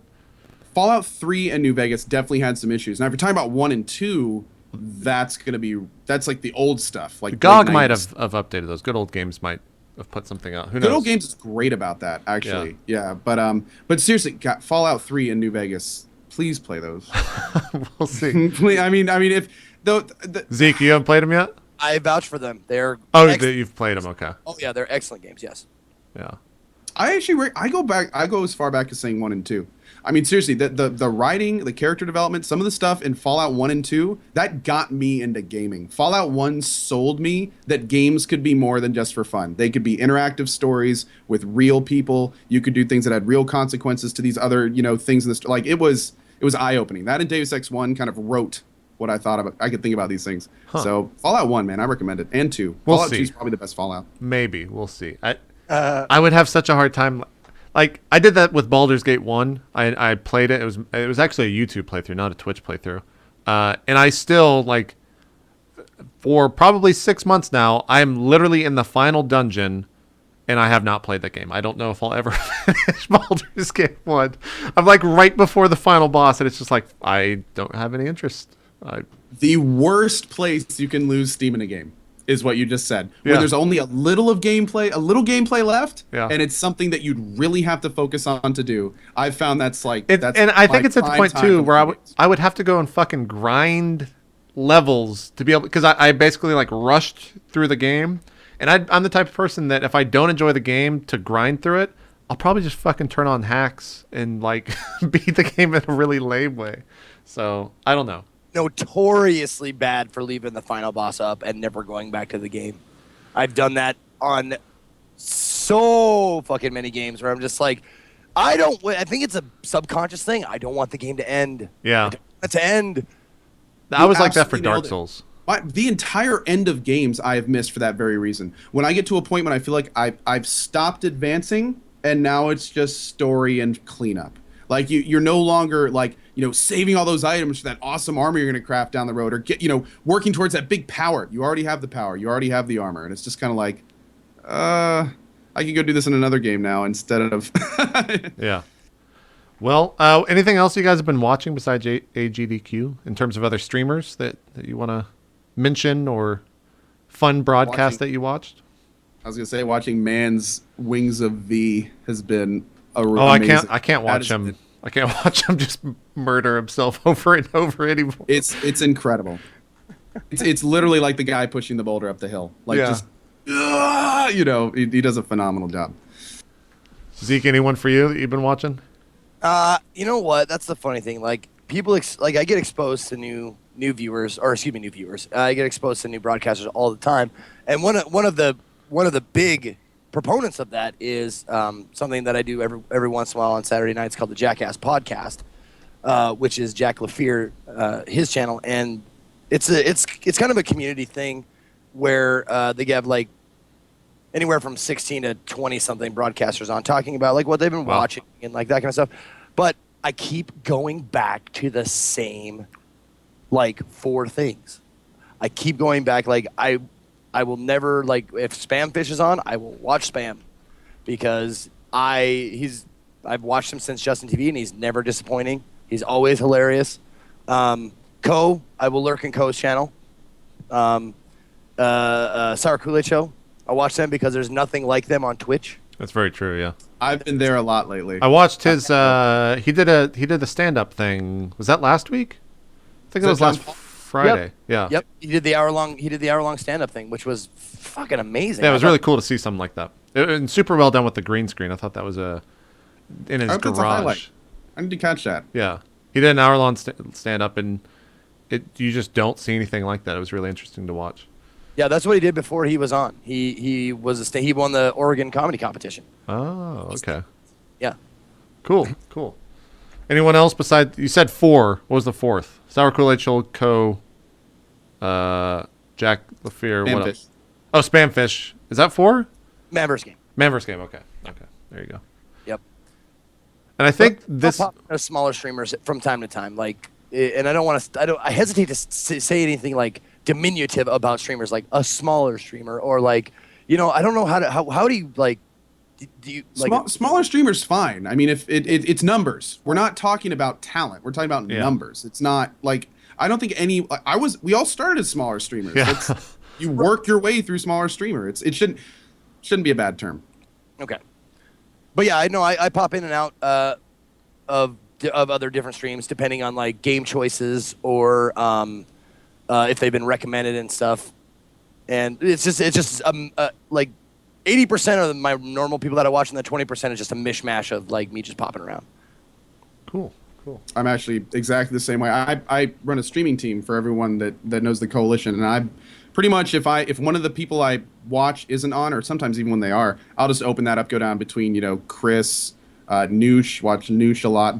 Bike Man has been playing Black Desert in Korean. Oh my god! I saw Ella was playing that recently. Yeah. They have like such weird server times though, so it's really obscure. It's like I'm gonna go live at 3 a.m. and I'm like, what? Like, one, why am I up watching this at 3 a.m.? And 2, why are you starting a stream at 3 a.m.? That's actually crazy talk. I've actually even been in Margaret's stream in chat watching some WoW stuff because I hadn't really seen much of the WoW expansion. She's doing a lot of WoW stuff. That's late at night. If you look at Margaret's viewer list, you'll see me in there. I've been hosting her. I've been watching my friend Ryzilla, who's one of the roleplay people. He's been playing Battle Royale again recently. We got on a huge Battle Royale kick like, I don't know, 6 months ago, and I just completely quit the game cold turkey. He's getting back into it, so we'll see if I get back into it. It's such a love-hate relationship with that game. I would love to play it, but streaming it is like it introduces so many things in the back of your head where like, am I getting stream sniped right now? Probably not. It never actually happens, but maybe that's why I just died, and it's frustrating. And then I've been watching my friend Caitlin, who's also a role player. She always streams StarCraft 2. That's like her stream is nonstop StarCraft 2, like 16 hours plus a day of just laddering, and that's kind of what a lot of StarCraft 2 players do. So it's dedication, man. I don't have that kind of dedication. I could never do that with any game. I could never play it for 16 hours straight and wake up and do the same thing for the next week. It's crazy. Not unless I'm moving through a story. I'm the same way. I'm waiting for that game. See, and that's the thing. I'm waiting too. I thought WoW expansion was going to be that. Nope. I'm hoping H1Z1's going to be that. It probably won't be because I'm a piece of shit and I'm cynical. I just think it's going to have, who knows? Witcher 3 hype? Maybe, like, yes, the game looks great, but I've only started Witcher 2. I've never finished it. In fact, I've never played more than 10 hours. I just get kind of bored with it. I think there's a weird, for me personally, there's a weird line of like having too much in a game in terms of story and depth and too little. And it has to be like right in that sweet spot for me because in something like Witcher 2, it goes on for fucking days. Like there is so much in that game. And that's the same thing with Dragon Age. There's so much in that thing where it's just constant story. I just can't play something like that. Zeke, you really wanted to mention something about Witcher. No, when people bring up The Witcher, man, everybody's like so jacked about it. And I played through Witcher 1 and 2, and this is going to sound like I'm lying. But I like The Witcher 1 better than The Witcher 2. And I thought The Witcher 2 was meh. Yeah. It was very, very common opinion, man. No, in fact, almost more people that I've talked to like The Witcher 1 over The Witcher 2. They felt The Witcher 2 wasn't really anything new. It was just kind of, they had their formula and they played it out. So, dude, I think they're even. I don't think one's better than the other, but I'm kind of with you in some ways. I'm not super hyped about Witcher 3. The one I'm hyped about is Bloodborne, of course. I'm just jacked about that comes out early. Like, games start coming out really quick this year. At the end of January, I think, is Dying Light. That's one of the first big ones. And then Bloodborne's March, right? Yep, I think so. Is it the beginning of March? It was M. I wasn't sure if it was March or May. I want to say it's March. I heard they're doing an early access kind of dealy, though. Something weird, like some people are going to be able to play a couple weeks early. I need to get more details on it, but they're doing something kind of weird with the release of Bloodborne. Yeah, March 24th. Okay. Yeah, I hadn't heard anything about that. Is it selective or is it pay to play or? I don't no know. idea? I'll have to look into it more. Interesting.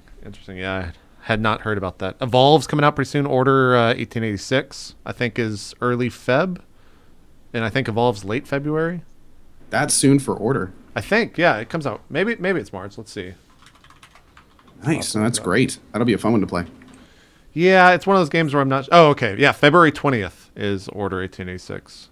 That might actually be the same day for Evolve. Did you play much is gonna Evolve? be big. I know me and you played a lot. Zeke, did you play much Evolve? It's an MMO, right? No, it's Left 4 Dead but new. Like it's Left 4 Dead. No, it's fucking Left 4 Dead. There's no other thing. It's Left 4 Dead with a tank creature that the person plays the entire game that can like gain in power throughout the round if they play it correctly. Okay.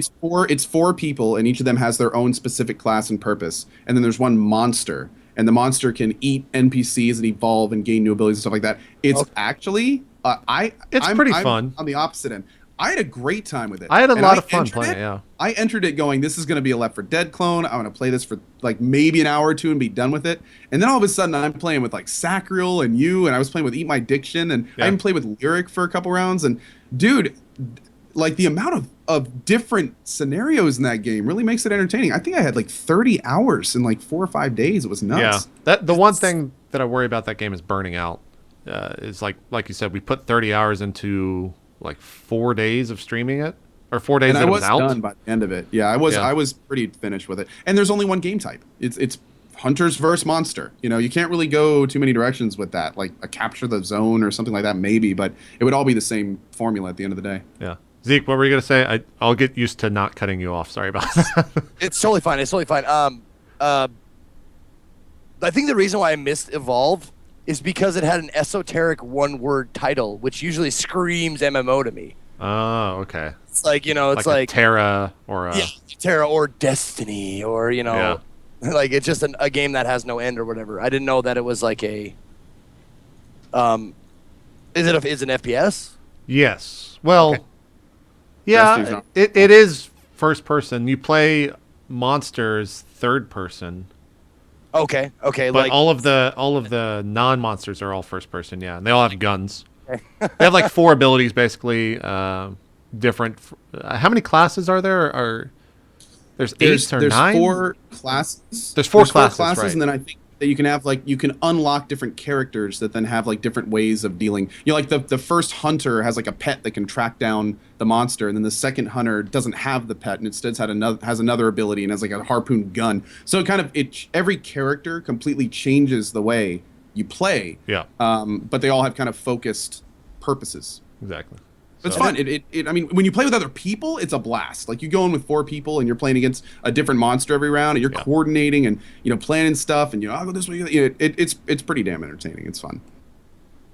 So is there like a definite end to the game? Like no, nope, it's a multiplayer shooter. Multiplayer shooter. Multiplayer. Yeah. There's no main single. I mean, player story. the definite end is you kill the monster blows up the power plant, and that's like the end of that round. But the game is to play the next round, and it's the same scenario on a different map. Okay. It's a Titanfall COD. Yeah. Same stuff. Okay. Gotcha. And I think there's like ranking systems or something like that too. So the progression is like a Call of Duty type progression where you're leveling up and stuff like that. I think. You get access to better, more, blah blah blah. Something like that. Yeah. I don't know if they've actually released or talked too much about some of that stuff, but maybe they have. The game, like I said, after that weekend where they showed it, the big alpha weekend or whatever. I haven't played much of it, so. The alpha had 2 monsters, and every class had 2 different ones. And they've released a couple teaser images that show like pictures of some of the other hunters, and you can kind of guess what they do. But I don't think there's many hard data. But again, the beta reopens on 15th when H1Z1 early access comes out. Really? So they're actually dropping at the same time. God, why really do they do that? I'll tell you. I mean, I understand why they do that, but still, because they're competing. They know that people are gonna. Now, I don't know which one came first, and it would be really interesting to find out. But one of them saw the other was going to be a splash. They're both. I know for a fact both of them are working on getting on Twitch, so they're trying to feed off the hype, and it's gonna going to be very interesting to see which one is bigger. I've been talking to a lot of other streamers, and we're all kind of like, okay, are you doing Evolve or H1Z1? Are you doing Evolve or H1Z1? And we're kind of figuring out like who's going where. But it's going to be interesting. Everyone wants to play H1Z1, but the beta has a limited time. So how long? Yeah. Oh, I didn't even know. How long is the beta running? I don't actually know, Have but they I know even it is a said? beta. Yeah, it's like a phase from what I understand. So Okay. just like the alpha was a set period of time, this is the beta, and then it's going to close down and then release. Gotcha. But you can buy into the beta, right? I don't 15 know. on Steam, I think. I think it's $15 for Maybe. early access, something like that. I don't know. We'll probably know more on Friday when we get out there. So, but yeah, that's what we've been watching in a sense. So hopefully you guys got some names out there. You can check out some new streams. One of the things that we want to do on the show is kind of have a quote unquote topic of the week. And this week's topic is tips on Twitch. I said tips, and they thought it was tips for streaming. I was talking about donations. It's just a name that I use because I feel like donations is a poor word choice for what that is. It's something I've talked a lot about on the Co-optional podcast, so my feelings on it are pretty well known. But I want to know what y'all's feelings on it are. So, Zeke, what do you, I guess, describe your process of tipping or donations on your stream? It's, you know what, it changes. I started off doing it one way, and then I changed to do it another way. I'm probably going to change it again to do it another way, because my feelings towards it have changed. I do a lot of gimmicks. I mean, this is my job. This is what I do. Mm-hmm. This is the only form of income that I have is Twitch, and I do gimmicks for donations, tips, whatever you want to call them. I've done that before, and I've done like the scream thing, like during Alien Isolation, where like the donation sound with this really loud scream that would just break into the game and scare the shit out of me. Hey, Zeke, you want to hear the most annoying donation sound in the world? No, don't do it. Thank God it didn't happen. Well, like, sorry, I almost pooped. Just like that. And my feeling on it is, I find that it's better if you put yourself in the other position. Have I donated to streams for whatever reason? Yes, I have. I've wanted them to do things like I've donated for gimmicks. I've donated to ask them a question so they'll see it. Like that kind of stuff. Like, I have no problem with it as long as you can afford it. And if you want to support what we do here and you like my community and whatever enough that you want to throw some dollars at it, hey, I feel good taking it if you feel good giving it.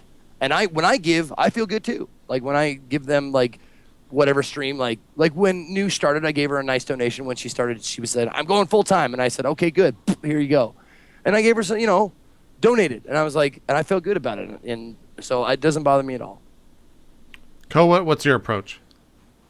The internet has made things possible that a lot of times we don't even think about and really take for granted. One of the things that the reason I say that is because it's totally fine. In fact, it's a part of life. If you go to a place like New York and you walk out of a subway and there's a guy playing a guitar there, and you stop for a few minutes and you watch this guy who's putting something in, he's giving you some time of his life, and he's got his guitar case open, and you take out a 20, you throw it in there, and you go on with your life. A tip button, a donation button, is our tip jar. If someone comes into our stream, we're spending our life on camera. We are taking time out of our life to hopefully entertain some people. And if people want to throw a couple bucks in our tip jar because, hey, maybe we said something that made their day, maybe they needed a laugh and they jumped in and they came in, maybe they dropped into the channel and someone else in the channel made them feel well and they just wanted to throw you a few bucks for having your channel up and going at that time. That is not only totally cool, but that is that, you tip when you get food and you have good service, you throw a couple bucks in the guitar case. It's just another evolution of supporting something that you enjoy. And I feel the same way about subscribing. I feel the same way about, doing all of the basically supporting in any way someone that is doing something positive or something that you even like in your life. And you want to help them because you know that in many cases, I know Zeke probably in my case, my entire life right now is basically existing off subs and donations that people give me. But granted, I stream 8 to 12 hours a day in an attempt to make that something that works for me, which right now, thankfully, it really is. We just had a 4K sub goal a few days ago pass, and that was amazingly eye-opening to me. So it's in my opinion, I'm not only totally fine with it, I think that every streamer should have a donate button. In my opinion, if they're going to give their time to people should have an avenue to give back if they want to. I do want to stress that I feel subscribing is also donating, and I feel that the route of donating is optional. And I will say that although I totally understand and I support other streamers in their option for sub-only mode, sub-only highlights, I completely understand why people do that.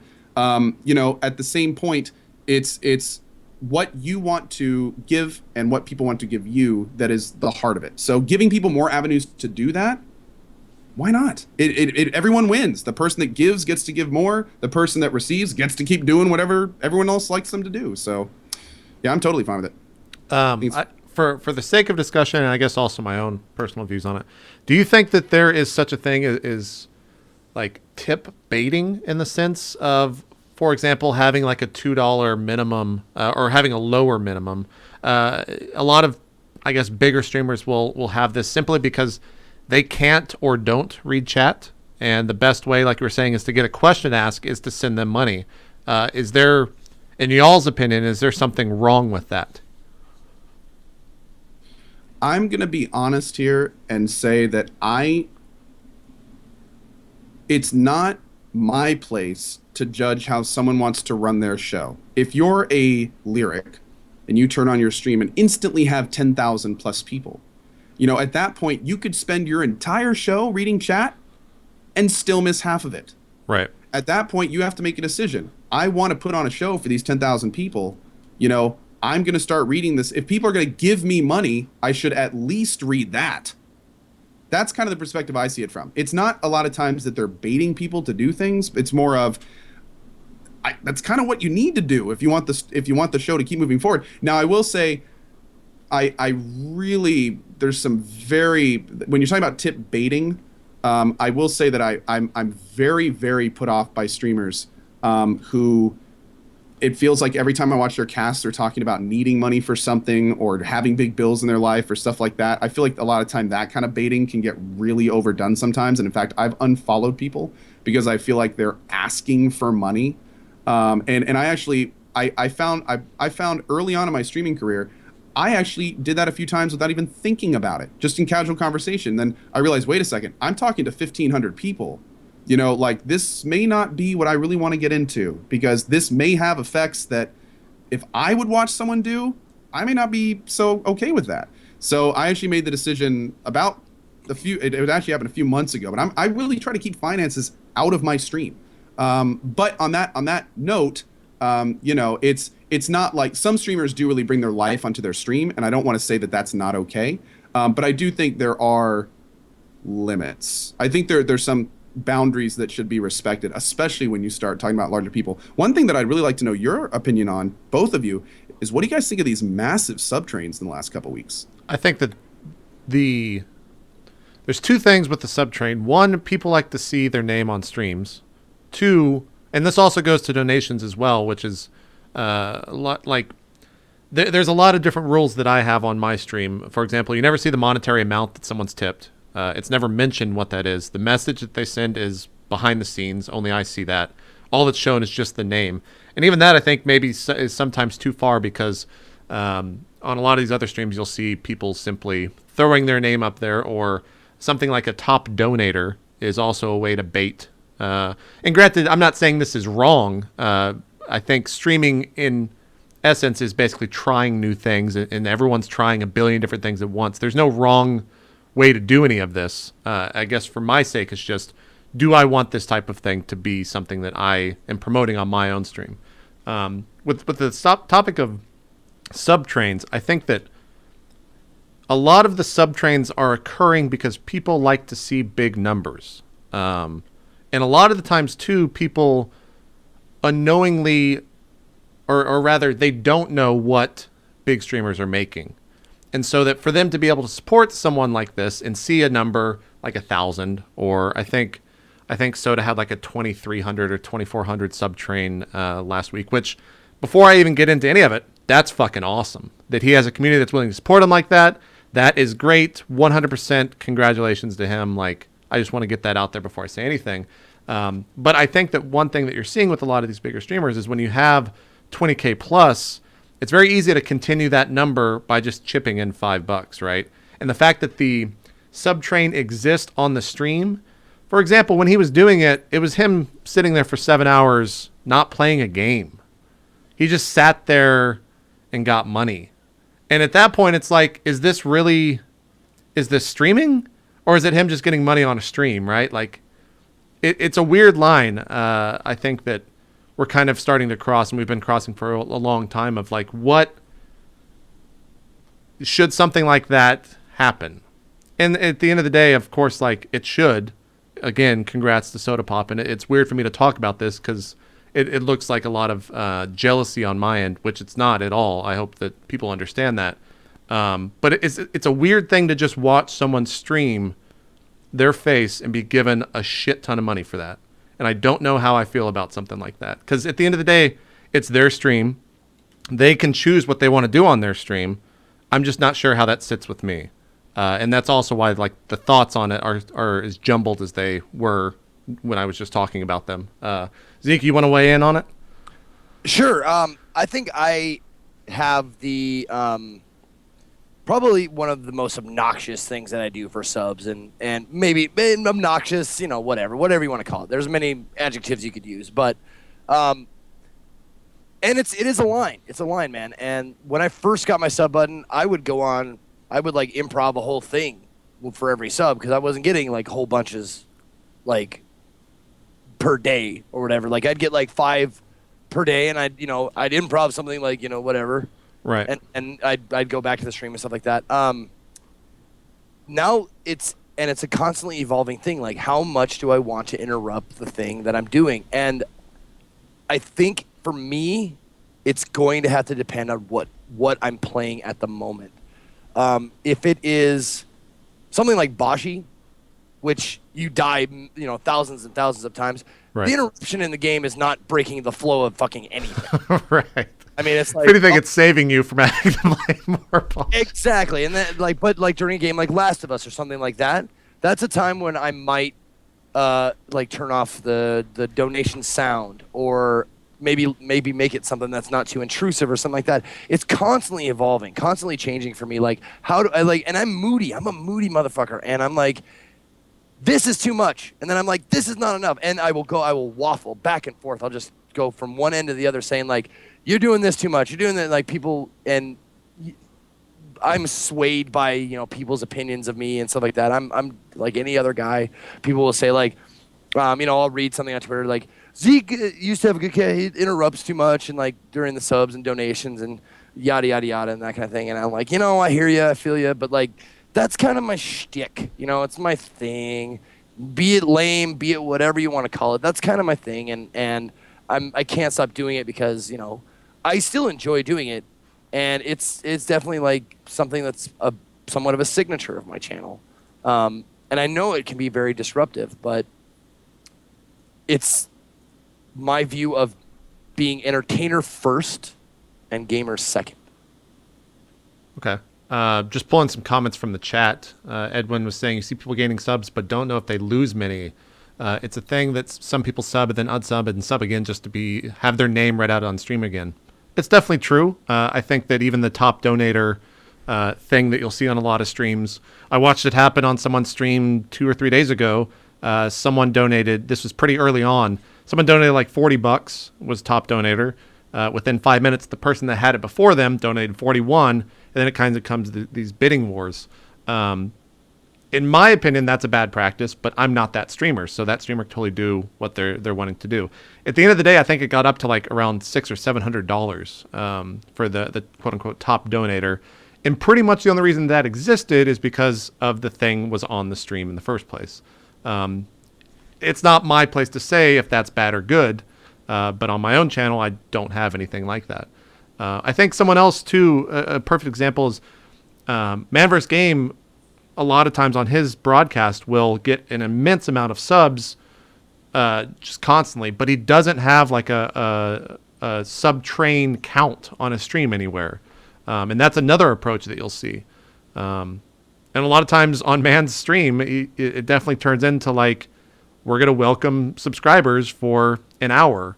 And I think he's very aware of that as well, so much so as he's gone and turned it off before just so he can continue playing a game. Because I think he has, like, in his mind, at least from my perspective watching the stream, he's thinking, like, I haven't actually played a game for an hour. I really want to, but I need to thank these people. And that's kind of the dilemma that a lot of streamers will have is we want to thank these people for tipping, for donating, for subscribing to the channel. But at the other same time, like, we want to be an entertainer as well, as Zeke was saying. So that's kind of the weird dilemma. And it's something that really will only happen in this space that I don't think there is a clear answer to. It's just on a streamer by streamer basis is who's going to be the one creating the answer. And that's another thing. The other thing is you want to support your living. You know, it's like, what is that line? Where is the line that is crossed between being the best show you can be or, funding your career? Like, how much do you pander? How much do you like that? That's the line there. And it's hard to find that. Like, I had no problem whatsoever. It felt so good during the Zeke Miss thing to not worry about that. I was like, give me more money because it's going to charity. Yeah, it's going to go to it's going to the community first, and then it's going to charity later. And I put the donation goal up there. It was like huge, like thing. Every screen was like donation total right now. Yeah, and stuff like that. And it felt so good because I was like, I love pandering. I love like I'm that kind of guy. Like I'm like it's been said before. I'm a dancing monkey. I'll dance for your dollars. I have no problem with that. But like, aside from that, most streams it's just a line, man. Me and Zeke have kind of filled the air with our thoughts. What are your thoughts on it? Since you proposed the question, I'll throw it back to you. I mean, you said it very well, JP. It's opinion. I mean, everyone does it a different way. To be honest, I am one of the people that has like the top donator, recent donator, stuff like that. When I first started streaming, almost all the major streams I watched had them. Right. So I was like, oh, okay, cool. I guess this is what we're supposed to do. And then, I saw Man vs. Game, who was one of the first, like, Man vs. Game was one of the first people I watched where I said, okay, this is a guy doing this for his life. He was the first, like, professional that I saw on Twitch, not just, a dude in his dorm room making some cash playing a CS or something. And I noticed he didn't have any of that stuff on his screen. So I thought it was kind of weird. And I always assumed, like, he's probably to just such a different level than I'll ever know that he doesn't need that stuff. I'm sitting here at the bottom thinking, I need to be thinking about bills. I need to think about, how am I going to make it till next month so I can still stream.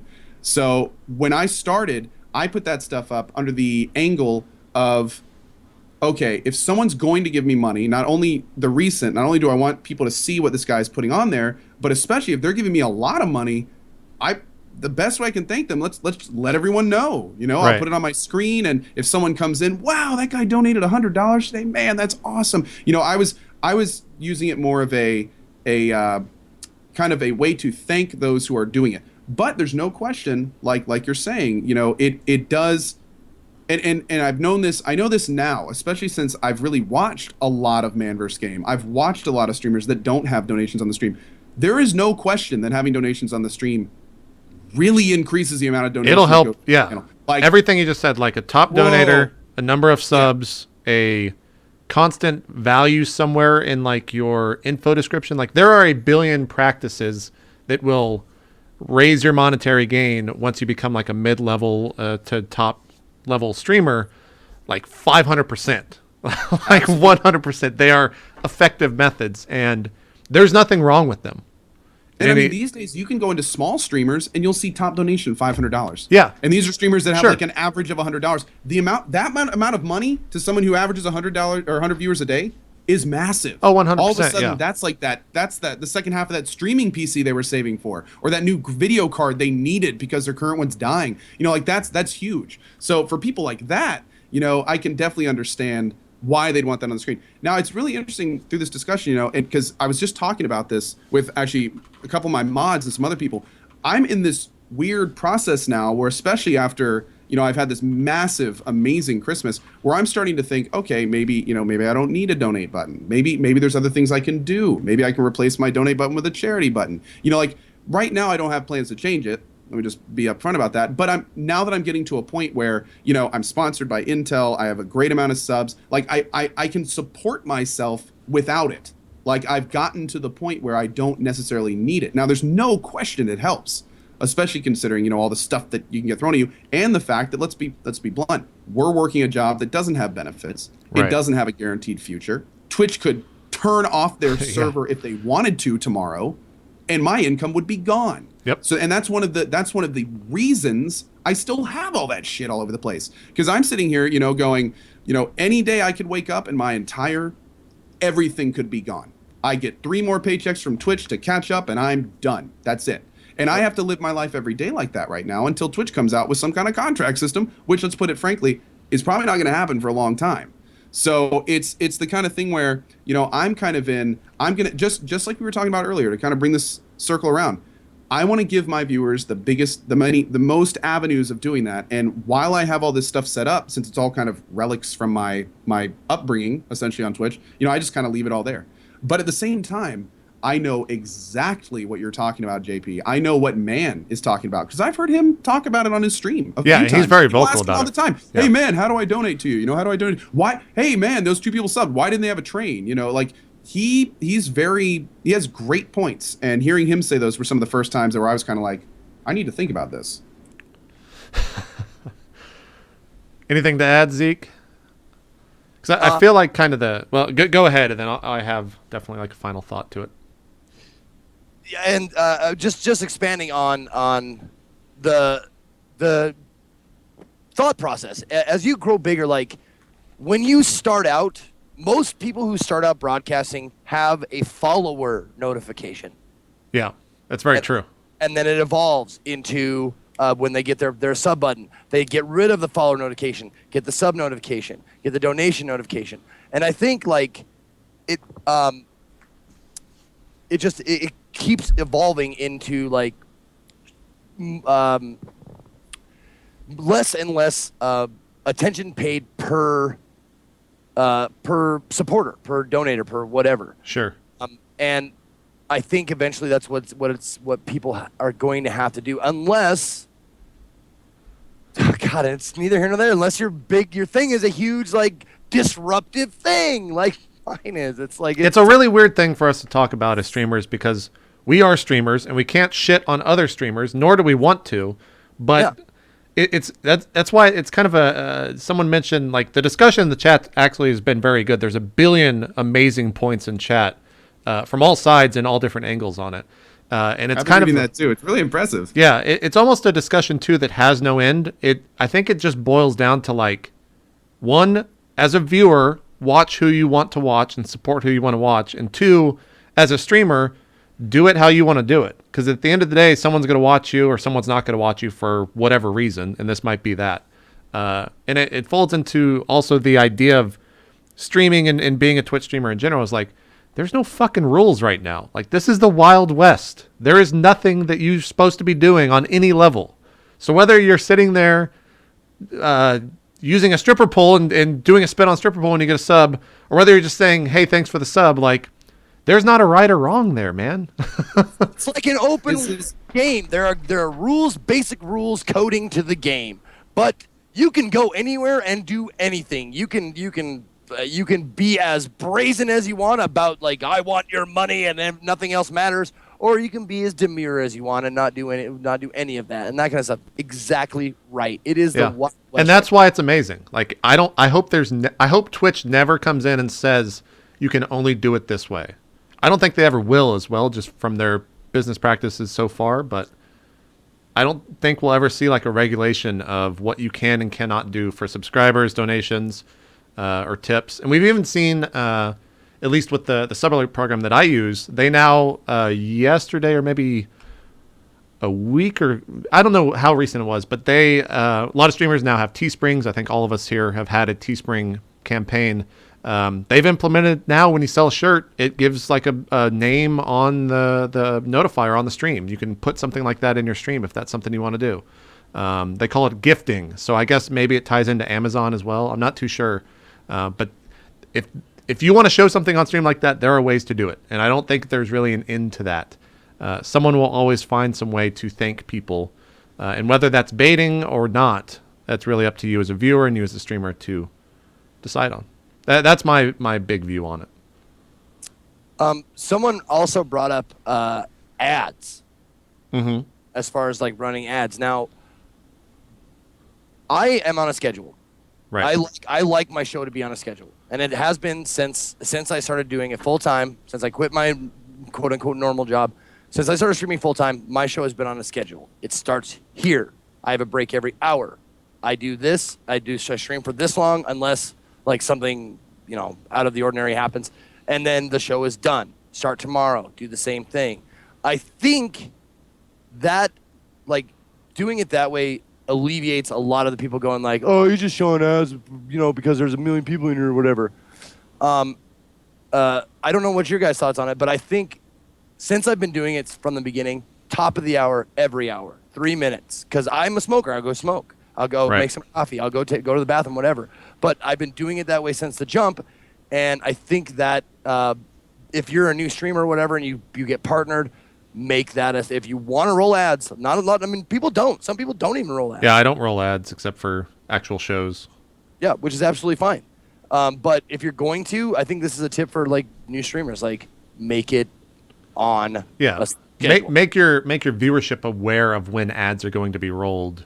Yep. And don't just do it when you get a viewership spike, if that makes sense.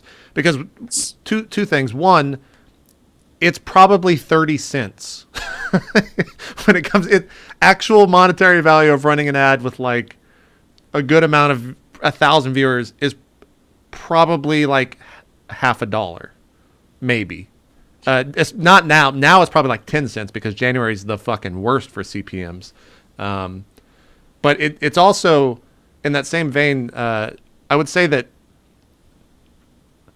it's weird because do they allow, I don't know what the stages are, but when you get partnered on Twitch, is the sub button something that comes with that automatically, or is it something that is thrown in later?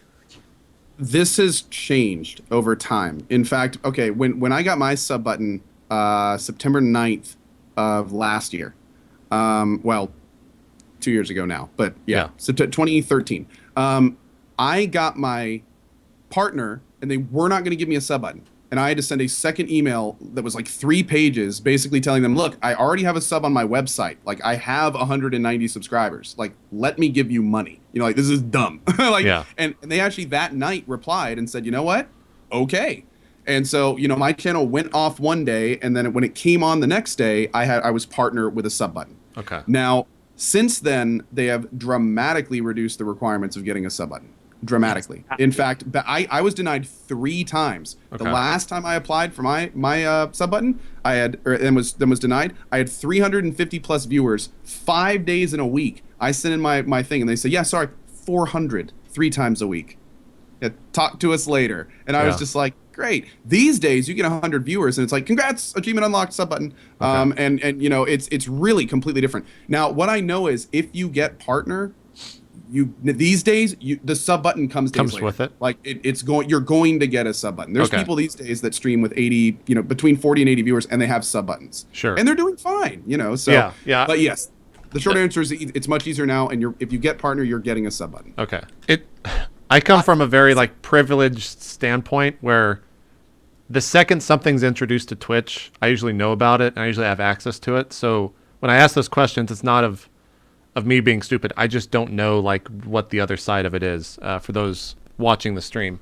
But yeah, as a new streamer, getting the sub button is infinitely better and more useful than getting money for ads. If anything, if you're a new streamer and you have any leeway, I don't know if it's just a done deal when it happens, but I would argue for a better percentage of the sub split rather than ad revenue, because ad revenue is absolute dog shit, especially when you're in the hundreds of viewers.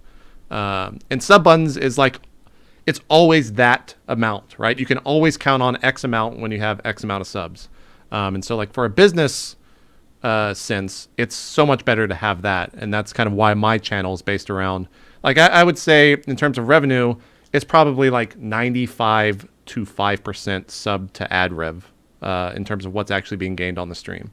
And I would probably imagine for the majority of streamers my size, if not larger, that's probably the same as well. Although I think tips would probably be a bigger percentage because mine's like 1% because I just don't promote it that much. But something to keep in mind as a new streamer, like the sub button is the reason why I think Twitch is so successful for a lot of broadcasters. I don't even know how we got on this topic, but yeah. That's okay. Oh, you're talking. Zeke brought up ad rev, so go ahead, Zeke. Go. I got it. Go ahead. No, seriously, that's a great point, Zeke. One of the things. got him. One of the things I saw some people when I was talking about the sub button. I probably made it sound a little bit easier than it is. You do still need to like stream for like a month. You know, you need to be a streamer. One of the things they are looking for is regularness, like how often you're streaming. So if you've never subbed on Twitch, for instance, like Margaret is saying, she knows someone who has a big YouTube person, but they haven't done a lot on Twitch. Like, I don't know that specific situation, but it may be because they haven't actually streamed a lot on Twitch. Twitch wants to see that you're trying, at least. They're not just going to, give it to you. They want to see you at least doing something.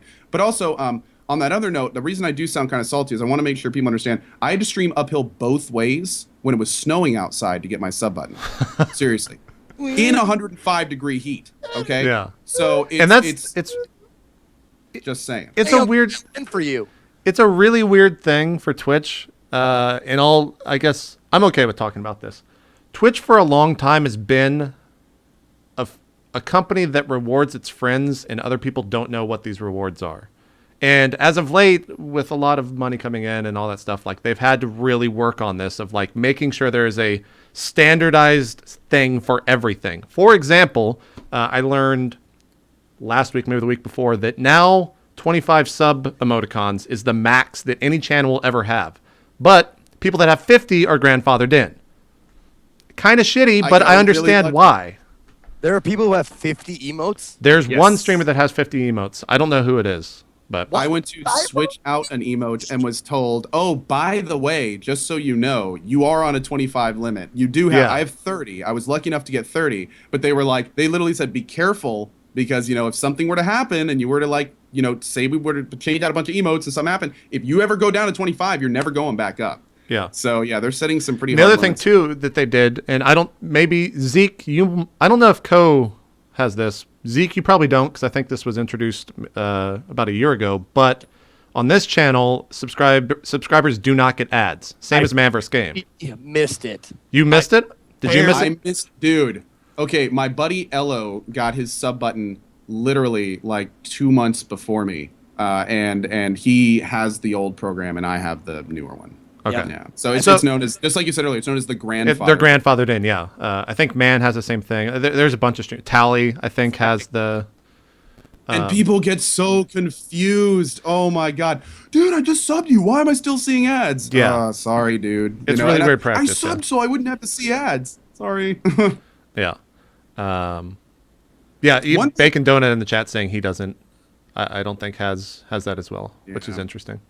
What were we gonna say, Co? One thing I was gonna say that was really interesting. You mentioned earlier about how, the sub button really made Twitch. And I completely agree with that. I think that's one of the big things. It made it so streamers could really look at this and go, I can do this all the time. This is a career possibility for me. But one thing I will say is I really, really hope that Twitch looks at a site like Patreon and says, that is where we need to be. I've seen a lot of streamers moving over to it now. Streamers need to be able to give out custom emoticons to people they choose to in their chat, little icons like subscribe icons. We need to be able to give our own, in-stream benefits to people, different sub amounts to give different things, there's this whole unexplored it's a mountain of unexplored content that Twitch is not really looking at right now. And the thing I hate about it is you see more and more streamers these days with Patreons. Yeah. And it's and a lot of these streamers don't understand, Patreon's cool, but when you start moving your community to Patreon, you're literally taking money out of Twitch's wallet. Like that's all that, like a lot of that money going over there, you're bypassing Twitch to get it to you. So, and don't get me wrong, that's fine. So are donations. You know, it's totally fine. But, you know, I really hope Twitch is looking at this and going, guys, this is kind of a red alert for us. Like we need to be giving our streamers options on subs. What are subs going to do? How is this going to affect them? That's when this stuff gets kicked to the next level. Imagine, like, for instance, you could give, you know, 5 emotes to someone who pays $1, 10 emotes to someone who pays $3. Yeah. You know, 20 to a 5. Maybe 5 super special emotes if you do a $20 subscription per month. Because there's people that are going to do that. There's people that donate me money every single day, or the same day every single month, and they call it their sub extension. This is how much we'd like to pay you per month. And it's like, Twitch, you're losing out. Like, there's a billion and one things devoted to this. There's a billion and one things that Twitch can introduce, but I think a lot of the time, and viewers don't take this for granted. I definitely don't take this for granted, but like, it's a lot of work to just keep the fucking site up on a daily basis. Like, there's so much going on behind the scenes to just keep things stable. And with the way like technology and websites are popping up, there's no way Twitch could like introduce something like a Patreon immediately, like right now. There's so much stuff back end wise that would have to be tied into Twitch for them to just flip a switch is like never going to happen with any sort of crowdfunding technology like that. But they got shirts in, and that was a pretty good initiative. That was exactly what I was about to say. I was like, dude, they got the shirts in like a week. Yeah, like, they were and like, that's been a we're great thinking about thing doing for big something with streamers. shirts, Yeah, and they're here. Yeah. So it's like, and that came out of nowhere, and it works well. It works well. Like, everyone's getting them. It's making Twitch money. It's making streamers money. Like with as much money as Twitch has, you think they could section it off for like a team to focus on, even if we had it by the end of the year. Well, that's the other thing too, is that great. Twitch has a shit ton of money, but they don't have the personnel at the moment to be able to put out what it needs to be putting out. And so I think you're seeing a lot of hires on Twitch's end to be able to support something like that. Because their office, I feel like their office is already huge, and it's only going to get fucking massive in 2015, having been there before. So for those out there who are asking, I saw it a few times. Explain Patreon. My understanding of it is very basic. So, Ko, you might have a better time explaining it. Patreon is basically a system that anyone, you don't have to be a Twitch broadcaster, you can be an artist, a musician. It's basically a subscription service where the content creator gets to decide the levels, you know, $5 a month, $20 a month, $30 a month, the prizes. You know, $5 gets this, $10 gets all of 5 and a shirt, $20 gets all of this and a 1-hour Skype call every month. And you can take this all the way up. And what's really kind of interesting about Patreon is not only does it offer us more versatility in how much our subs are, what the limit is for the top one, what, more importantly, what we can give back to our community through them doing this stuff, but it's also very transparent. So you see in the top left of every Patreon, this guy has this many people supporting him. He's making this much money per month from Patreon. Like it's a very well-built system to allow structured donating. At the same time, while giving content creators a very solid avenue to reward people that decide to give more. I'm kind of trying to emulate Patreon with my dual subscription system right now. And that actually I fell into. It wasn't on purpose that I have a dual subscription system, but it just kind of happened. And that's kind of what I'm doing. You know, you can do $5 a month on Twitch, you get all the sub emotes, all the Twitch stuff. You can also sub on my website for $2.50. You get private forums, access to huge aways, you can do special commands in the chat. You know, like it's tiered. So, and if Twitch offered this tiered system, I would take down my web subs. Right, that's the kind of thing I'm talking about. So yeah, that's basically what Patreon is. It's a way to support people that may not normally have a way to support what they're doing through structured donating. Here's an example. There's a Patreon that just went up, I think, maybe it was Monday morning, called Kind of Funny Games. It is the IGN editors, Colin Moriarty, Nick Scarpino, Tim Geddes, and Greg Miller quit their jobs on Monday. It was kind of a big news story. Probably the reason why this is so successful right now, or at least getting as much. But right now they're at 17,866 per month, and they have a bunch of different goals for things that have been hit. Looks like they've hit about 8 or 9, and they keep adding like a top goal. Wait, was that 17,000 per month? Per month, yeah. But this is split between 4 guys. But it's a lot of outgoing. It's still awesome. Yeah, it's incredible that something like this exists, 100%.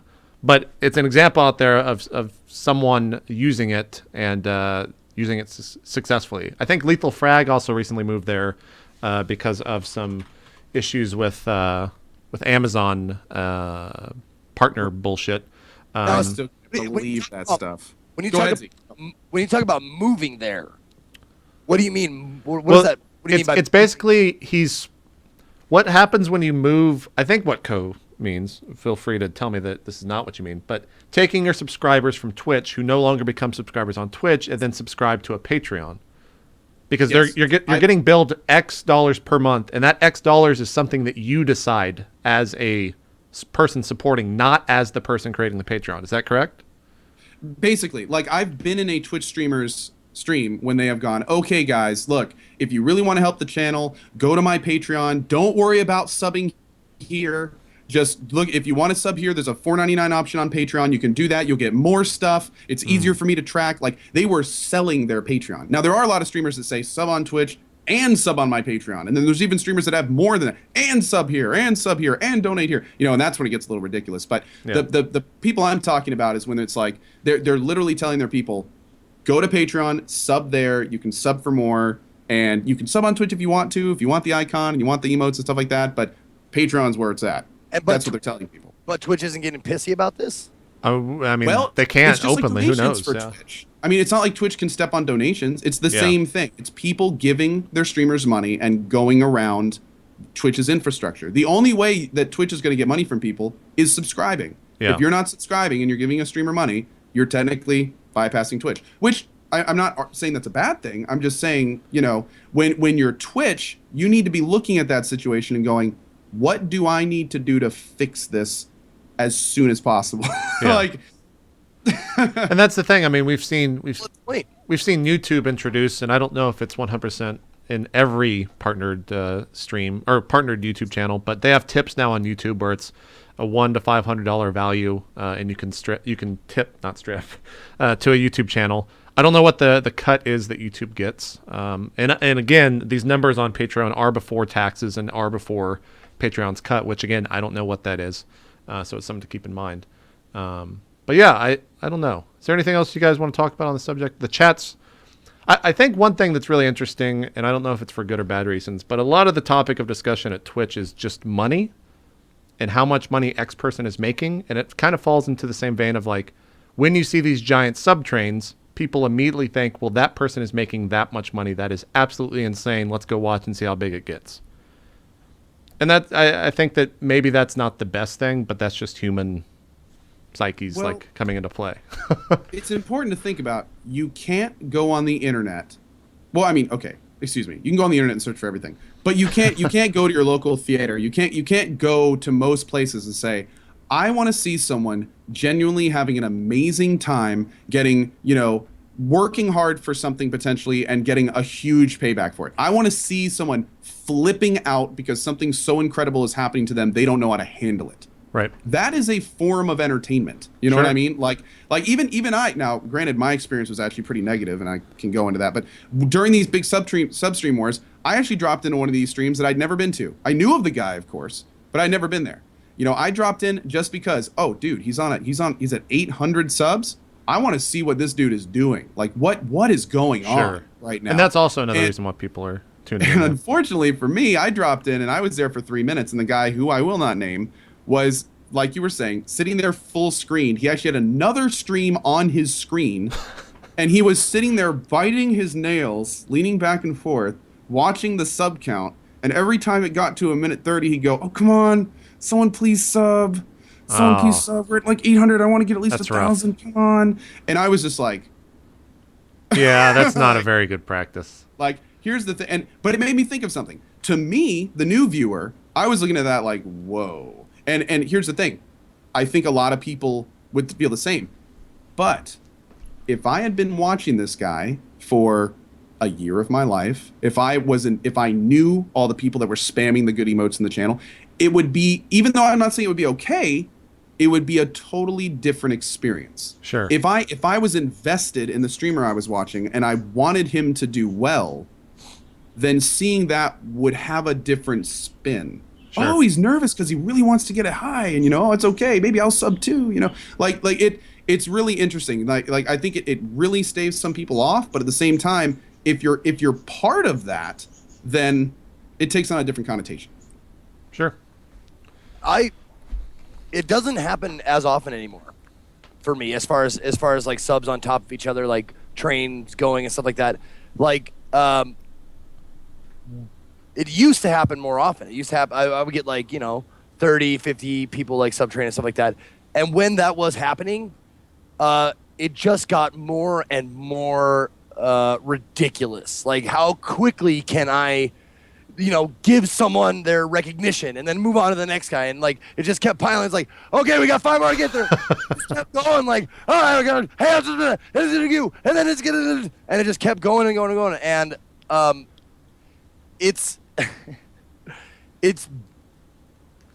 I have stopped trying to understand certain things about Twitch. Oh yeah.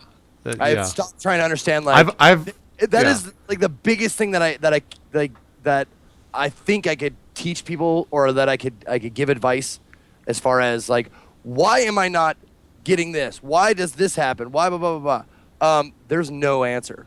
Yeah. There's really Dude, Twitch there's is a no rules, microcosm of psychology that has never been explored. Yeah. There's stuff happening on Twitch right now that seriously psychologists are writing papers about the community thinking and the fandom and how sites work and how broadcasters function and what it does to broadcasters. I've talked to a guy he actually contacted me, talking to a guy who's working on the psychology of what happens to a person when they go from 0 watchers to 1,000.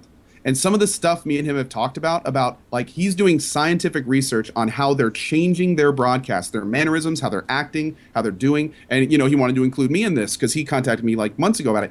And I got to say, like, some of the stuff he told me that he was looking for, I kind of thought about, and I was like, that's very true. Shit. There's a lot of, yeah. Change that. Yeah.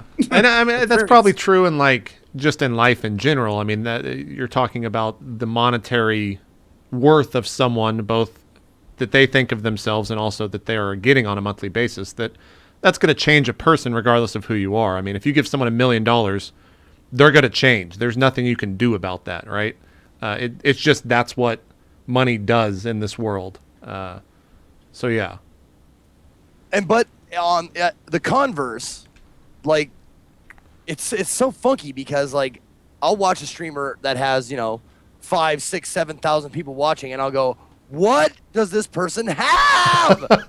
You can't. Get it? Yep. I did that about 2 years ago. Totally. You can't. You cannot do that anymore because you will never figure it out. There's things that you can take from people and put on your own stream, which is, I mean, at the top.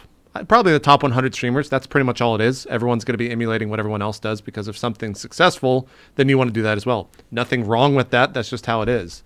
But trying to understand why X person gets X viewership is probably one of the most destructive things you can do for yourself. And also, if you're public about it, if you're open about it, you will also get an immense amount of hate for doing so. Right? Probably rightfully so. You'll get yourself in trouble. Yeah, you'll get yourself in trouble immediately. Yeah.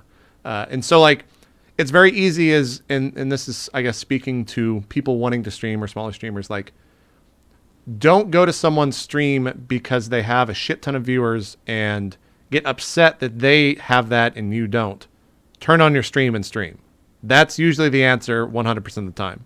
Stream because you love it. Don't ever stream expecting to be successful. Don't ever count on Twitch making you money. Don't ever do any of that. Yeah. And you have the highest chance of being successful. There you go. And that's like, I do get asked weirdly enough, I do get asked from time to time, like, do you have any tips for new streamers? Like, that's like the last line. The last line of every time I answer that question. The last line is, be yourself, just be a bigger version of yourself, because you are in front of people. Like, but don't ever stop being you, because your idiosyncrasies are what are going to bring the people to the chat. Like, the things that you like, that make you a nerd, that make you, weird or whatever. That's what's going to bring people like, I like that too, Yeah. And the other thing too is, I guess the last thing we'll say about this, and then we'll take a couple questions. I'll just preface this. If you want to ask questions, we're going to use your chat this week, because if we use mine, it's everyone just dropping questions in my chat plus everyone talking. So go to twitch.tv/CohhCarnage/chat, drop questions into that chat. Just heads up, my chat's moving almost as fast as yours. Okay. Well, shit. We We're gonna can, destroy though. your We can. chat. Sorry, I thought that Okay, would be better. that's I'm not in there yet. Everyone to Co's chat. Oh God. We'll figure out. Well, we know how to fix that in the future. This is a 1-episode thing, so go ask questions regardless of what chat. I'll pull it from there. Zeke, if you want to pull questions from your chat, that's totally fine too. Sure. Yeah. If anybody's watching from my channel that I'm hosting, if you want to throw questions in my chat, for certain, like when I'm hosting it, my chat moves slowly. Okay. We'll do like probably 20, 30 minutes of questions, and that's that, because we could spend probably all day doing it. The final thing, like, as a viewer, watch someone that you genuinely enjoy, not because, or don't watch someone because they're getting a shit ton of views in the first place. Like, that is the number one thing I guess I'll just tell to every viewer of any Twitch stream. Like, make sure what you're watching is something you enjoy. If you're watching for the wrong reasons, then you'll get like a weird kind of jaded relationship with Twitch, and that's like the worst thing that any streamer wants. Like, at the end of the day, we want people watching any stream to have the most fun that they can have. We don't want them to be upset that we're getting X amount of subs, followers, donations, tips, whatever. We just want you guys to have fun. It's really shitty for me to say that as well, because I think it will look a little bit in good faith, but hopefully you guys get the point. So just real quick, the Hive Mind took over in my chat. They saw everyone coming from itmeJP and thought it was a raid, and now they're spamming hearts, guys. If you could calm down a little bit. Nice. Yeah, please, like, guys, my chat. If we could clear my chat temporarily, and we'll take questions, and then we'll go back at the end. Thank you, guys. You guys are the best. We got a couple. I guess we'll answer this. Mookie Image asks, how does negotiating percentage of sub cut work? It's not really a negotiation, at least in my experience. It's more Twitch will just come to you. And I don't know what the parameters of that are. And most of the time, I probably can't even talk about this openly. I'm probably breaking some contract. But there's really no negotiation. It's literally like it happens and you're like, okay, cool. That's pretty much it. I don't know how much I can say on that. I've probably already said too much. I am going to go with what JP said about not talking about it. Yeah. Yeah. What? A good way to think about it. Here we go. This is what we can say. A Twitch, how much you get paid per sub, just as you know, when you ask a Twitch streamer, they don't generally tell you. It's part of our contract not to talk about it. And just like at any major company, it's considered your salary. Right. So many of you are from different countries, and many of you don't know this, but where we are here, you don't ask someone how much in you're America. making. It's just here in America. Yeah. No, you don't. Generally, it's frowned upon to ask how much people are making, and just like any job, people make different amounts, and they're not supposed to disclose them as asked by Twitch. Yep. Had a good question in my chat. Let's see. Do you think the gold rush of Twitch is over? No, I think it's just beginning. I couldn't agree more. I think that this year you're gonna see sub counts go into the 10,000s probably. They're getting there. They're not quite there just yet, but I think this year you'll see your first millionaire on Twitch. They're pretty close to it, and I think it's only going to get crazier and crazier. I mean, look at YouTube right now. The #1 followed stream on Twitch, where follows really don't matter too much. It's more just like trending streams. I think was Syndicate, who had 1 million pretty recently. I think League of Legends recently crossed 1 million as well. But like the #1 subscribed YouTube channel is like tens of millions, right? I forget what PewDiePie's at now these days, but it's only going to grow to that level. And the amount of interaction, it's going to grow faster. I mean, you haven't seen this amount of growth in YouTube ever because it's live viewership. It's so much different. So this year, you'll probably... I wouldn't be surprised if we saw like 10 million follows on a channel. I wouldn't be surprised if we saw 10,000 subs easily. And viewership, I think we'll probably see our first million viewer count this year. I think we got to like 400,000 for a League of Legends stream. I don't know though. That really depends on Twitch's ability to support that much, is what it comes down to. Like, that is a really fucking hard thing to support 1 million viewers on a single stream. So we'll see. Every month to month, they're breaking every record though. That's just what Twitch has been doing for the longest time, for like the past 12 months. So you guys got any more questions? I pulled one from my chat, but I got to find it again now. If I can respond a little bit to that too. Oh yeah. Sorry. Like Twitch. No. No, we're done. I take it back. I'm sorry. I'm sorry. Friends, still friends. Okay. Okay. So, but one of the things, like I have a small rant about this, which I'm not going to get into now. But one of the things that is just absolutely incredibly, Twitch right now is one of the most interesting and explosive markets ever. Nothing like Twitch has ever been done. The world has not had this infrastructure to support it. This is all brand new, and this is one of the most interesting. The way that I say television, internet, Twitch, or streaming. And the reason being is first you had your TV where your entertainment was dictated to you. Then you had the internet where you could go out and find your entertainment because everything was at your fingertips. Now, it's the combination, it's the hybrid. You get to interact with your entertainment. You are watching television and you are interacting with the show in real time. You are getting information from it. You are adding to the conversation. You're talking to the other viewers. This is a medium the world has never seen. Yeah. And it is only now building steam. I mean, we're seeing. Think of it this way: not a single major cable or entertainment organization has really picked this up. Can you imagine what would happen if any of these companies turned around and decided, "Hey, guess what? We're gonna start having streamers," or "Hey, this Twitch website, this is kind of a big deal." I mean, this is the kind of thing where streaming could be the next form of entertainment. Imagine, and it is for a lot of people already. It's in real time. Imagine, you're watching your dramas and it's assumed. I mean, it's that next jump. And considering like where we are right now, we are riding the wave. We are literally bleeding right now on the edge of Twitch as it moves through here. So, yep. People were talking about the Twitch being is Twitch running out of steam? Is it not like Twitch hasn't even started? Yeah. The goal. It hasn't even begun. It's like a little seed in the ground right now. And it hasn't even started growing. So it's a really excited time to not only be streaming on Twitch, but to be involved on Twitch. If you're a viewer, if you're thinking of streaming, right now is one of the best times you could start streaming. Because when all this stuff does hit, you may actually be somewhere in a pace where you can really take advantage of it. So people saying, oh, it's too late, I don't want to stream anymore, I don't want to, oh, it's too late for me to start man versus game and all those big guys are just going to take all the viewers. You're losing out. You've got other reasons you're not streaming, and you're using that as an excuse. So get off your ass and start streaming. As a counter to that, there is no counter to that. That was flawless. It might be too late to start streaming, but there's nothing wrong with starting to stream, right? Like maybe you'll catch fire, but don't go into it thinking you're going to make $1 billion because you're not.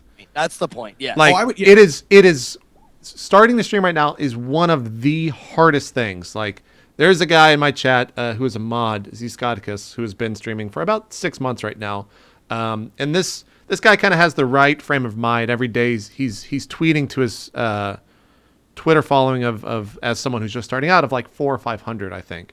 And this guy will get like 50 viewers, and that's like he's a fucking like on the moon at that level, right? Like he is so ecstatic to have that. That is the right mentality to have if you're going to start streaming. Don't expect your viewership to be more than 10 the second you boot it up. Like, because it's not going to be. Oh, you're going to have one viewer, if you're lucky, when you start your stream. Yep. Well, and I do want to really encourage people. Like, there's the term "work smarter, not harder" could not apply more to streaming. Sure. Yeah. Like one of the things, I have a very tutorial series. I have some stuff on how to get started on streaming, and one of the things that I kind of really focus on is telling people, like, look, if you turn on your stream and you don't have 10 viewers, you probably didn't do enough prep work.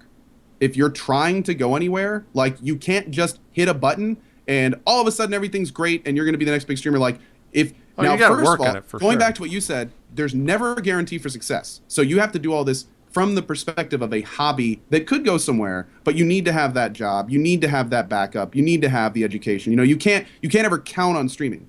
But at the same time, kind of like I did, I was in school when I started streaming. There's no question that you can do streaming right and wrong, even if you're doing it from a hobby perspective. Positioning, making sure your friends know you're streaming, making sure your infrastructure's set up, getting your notifications right, making it so the people that do come in see your stream and go, I'm going to stay here for a little bit. If you don't have that stuff set up, then it doesn't matter how good you are in some cases. They're going to look at it, they're going to say this is novice, and they're going to move on. But it's like we've been talking about the whole time. There's no right answer to this stuff. So it all depends on. That's going to be something that I think will For the first episode, I think we covered a lot of different topics, and a lot of these topics will come up, and I think they'll be more fleshed out in the future, and hopefully it'll be tough, but I think the three of us will do a better job of like staying inside that circle. Because like when we start talking about this shit, we're all so passionate about it, and we've never had an avenue to talk about this to a large group of audience.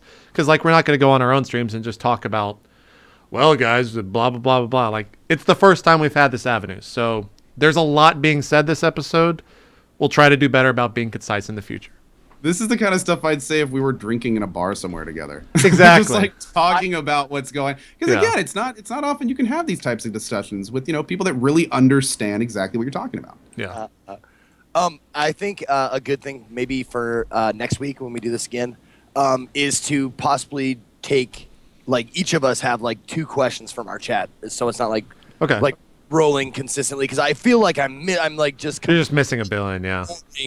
Hundreds of people that like have such great questions. And it's like we did one question that took us 10 minutes. Yeah. That's the thing too, is we're going to spend a lot of time on stuff. That's why I think doing something like the highlight submission might be in best interest. Plus, we'll actually get to have like another human interacting with us. I just have to make sure I can support it, because right now we've been on the same scene because I'm too afraid to switch anything in XSplit.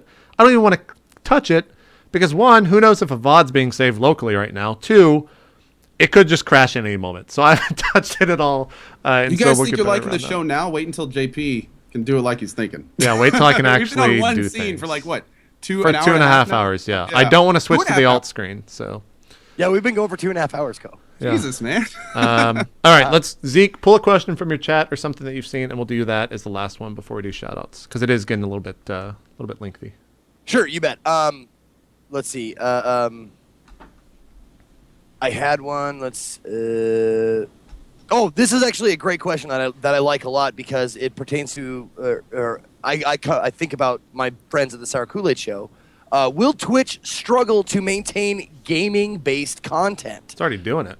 I already see streams with only a very tenuous link to anything you could call gaming. Do you think that because they have in their I think TOS or something like that talking about your stream has to be game based or something like that.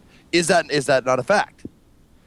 I think most of the streams that he's referencing are like these fringe streams where, yes, there is gaming being done somewhere on the stream. It might just be occurring in a small 30% portion of the stream, and the rest is who knows what. There's nothing inherently wrong with that, I guess, from my opinion or from my point of view. I think that there's so many different aspects of gaming that something like cosplay is definitely that's cool. That's great. That's an aspect of gaming. I don't know if that's really on us to make the decision. It's more so Twitch to make the decision. I think they have started doing this. You recently saw them get into kind of the music world. And that started off kind of weird because they did it first, I think, with Steve Aoki streaming something from a concert of his. And then you saw them, they did something similar where they had Steve and Borges play in a Street Fighter match with Mike Ross, an employee of Twitch, there as kind of like the ref or the intermediary or the host of it. So I think as it grows, you're just going to see more and more of these like fringe streaming. You mentioned it earlier in the show. These niche streams. That's pretty much what it is. I don't think there's something wrong. If there is something wrong, Twitch will be the one to come out and say it. We really have no control over that. I don't know if that fully answers the question, but that's my take on the kind of the grand scheme of things when it comes to that. Co, what do you think? That's a great question. One of the things that actually, Zeke, go ahead. I got to deal with something here. 1 second.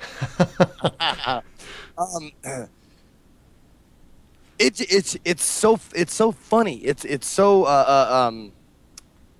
It's like a mirror. It's like or like going like an palindrome. It's like the same going forward, and it comes out the same. Like it meets in the middle, and then it comes out the same the other way. Like Justin TV started as that. It started as like anything you could want to stream. There was like, music, games. There was like dancing. You could do anything. And then it came to a point where it was like this gaming thing is going really, really well, streamlined into one like specific thing, and then the cutoff was when Justin TV got defunct, and now it's just Twitch, and now it's gaming streamlined, and then now it's growing on the absolute other end. It's like other shit is starting to come out of it, and I don't know what that entails or like where that's going or something like that, but I just think Sorry about that. It's like just completely repeating itself, but in the opposite order. Mm-hmm. My cat decided to drag off my microphone cable as he walked under my table. Sorry about that. Zeke brought up the excellent point, and it's really kind of interesting because JP, you actually touched on something really important too, is that this is all up to Twitch. Now, if Twitch, just like Zeke said, and that was a great history, like Justin TV was first, Twitch was the kind of, more focused gaming community, but now that Justin has been removed, it's gone. like, what happens to all these people that were still streaming? Like what happens now? Is general streaming just off the table? Do people just not stream that stuff anymore? No, of course not. They've got to do something. So it's the kind of Jesus, Torque. It's the kind of thing where it's at some point Twitch has to decide: do we just not broadcast or tap into this other stuff, or do we embrace it the best that we can, given what we've already, the decisions we've already made? So, and on that same kind of vein, where is it, at what point do you say this person's a gamer, this person's an entertainer? Have you played X hours of gaming content to X hours of non-gaming content? It really starts bringing in all these weird things, because you have streamers like when all this stuff dropped about, Justin TV's gone, you have to be a gamer on Twitch, all this stuff dropped. There's a streamer, many of you guys are familiar with, Koibu, and he has all sorts of shows that are completely not gaming related. Like he's got a show called Love Bites that is basically like, it's relationship stuff. Well, according to all this stuff, it's like that wouldn't have a place on Twitch anymore. It has nothing to do with gaming. But at the same time, 80 plus, 90 plus % of Koibu's content's gaming.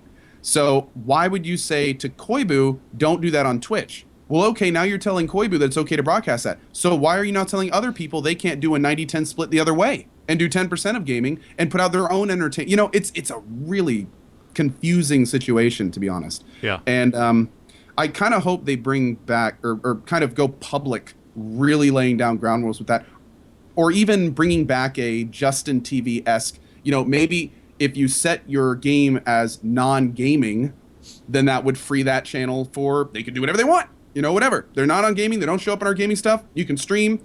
You have a sub button. We'll take some of your sub stuff. You can broadcast what you want. Done. Right? And you're not on our leaderboards because you're not on a game. So we don't care. And now you're streaming. You get your stuff, and no one even knows you exist unless they go to your channel. But you're in your little side of the internet having fun and doing your own thing. And you can do all sorts of stuff like that. But right now, it's a very weird situation with Justin gone, Twitch saying focus on gaming content. There's a lot of people, and there's a lot of people in my community, or some of them, that just have no clue what to do at this point for some of this stuff. Yep. And I think, to echo all of that, like, this channel itself plays D&D, a game that many people come into the chat and they're just like, how is this able to be streamed on Twitch?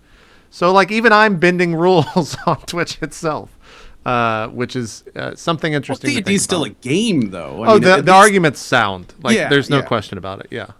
But it is a niche that has jumped up, just like a billion other ones on Twitch that have. So, and then the worst part, it gets even more confusing when they're like, okay, all of you play games, but Steve Aoki and Deadmau5, go do your thing, and everyone's kind of like, again, it's really weird too when that happens. Yeah. Don't get me wrong. I understand why they do it. It's great advertising. I would embrace that whole thing. I'd love to have every club that has any lead performer to have a camera streaming on Twitch into it under music.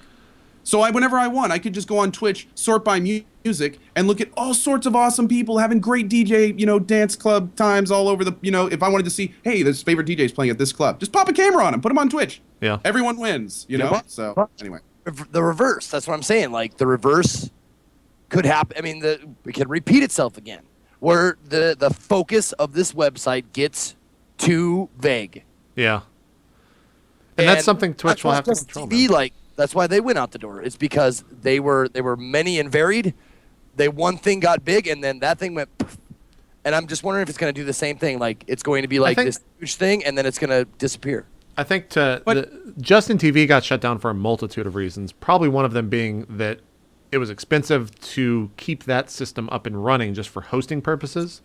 And I think that they also just wanted to focus their entire brand and their entire portfolio on one thing. I don't know if it was so much because they wanted to like keep that stuff off of the site. But maybe that's probably an aspect of it. I don't know. Again, I'm not in those boardrooms hearing those decisions or those discussions, and none of us are. So we're just guessing.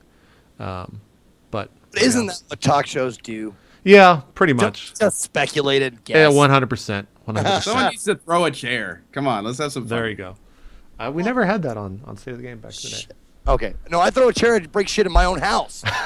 Okay, yeah. Idea. We'll have Zeke do the breaking of stuff. Yeah, we'll just have him break everything. I think that, I guess, closing the episode out, this was a great first episode for the three of us just to have our opinions on there. One thing that'll be awesome in the future is that each week we'll have a guest and we'll get their opinions thrown into the mix. Hopefully these opinions will also be counter to ours because that's the best type of discussion. And I think that everyone's civilized in some means. We're not going to get to a point where it's just like Co is telling someone else to go fuck themselves. No one will ever get to that point on the show. Hopefully. Don't speak too soon. Don't speak too soon. Say, okay. I'm sure You think? I don't think we'll get to that point, man. I'd love to have someone who I completely disagreed with. Yeah, I think that's the most exciting stuff on the show. So. But I don't want to start a fight. I'm not gonna be the one to start a fight. But if someone like Bacon Donut comes on the show and he wants to start shit with me, I will put him down. Yeah, we'll have words with Bacon Donut next week about this whole not cussing thing. Bacon Donut, seriously, what do you? No. So my closing thoughts: Wednesdays, 3:00 Eastern, I think is going to be the start time for us every week moving forward. We'll always have a guest. Next week's guest and the first guest on the show will be Bacon Donut. I'll have VODs up on YouTube pretty soon. Right now it's about a 10 gig file though, and I have to edit and render that out, so that's going to be a little bit of a time sink. So expect that soon. Don't sub to the channel just to watch this. It'll be on YouTube tonight in full, so don't subscribe to the channel. Don't listen to him. Sub to the channel, guys. Apart from that, Co, do some shout outs. Cool. Are we just doing like Twitter's, YouTube, stuff like that? Yeah. Or what's coming up on your channel? Where can people check you out? Stuff like that. Awesome. Well, I'm CohhCarnage. Thank you guys very much for your time today. It's been an absolute blast. Big thanks to JP and Zeke. This has been awesome.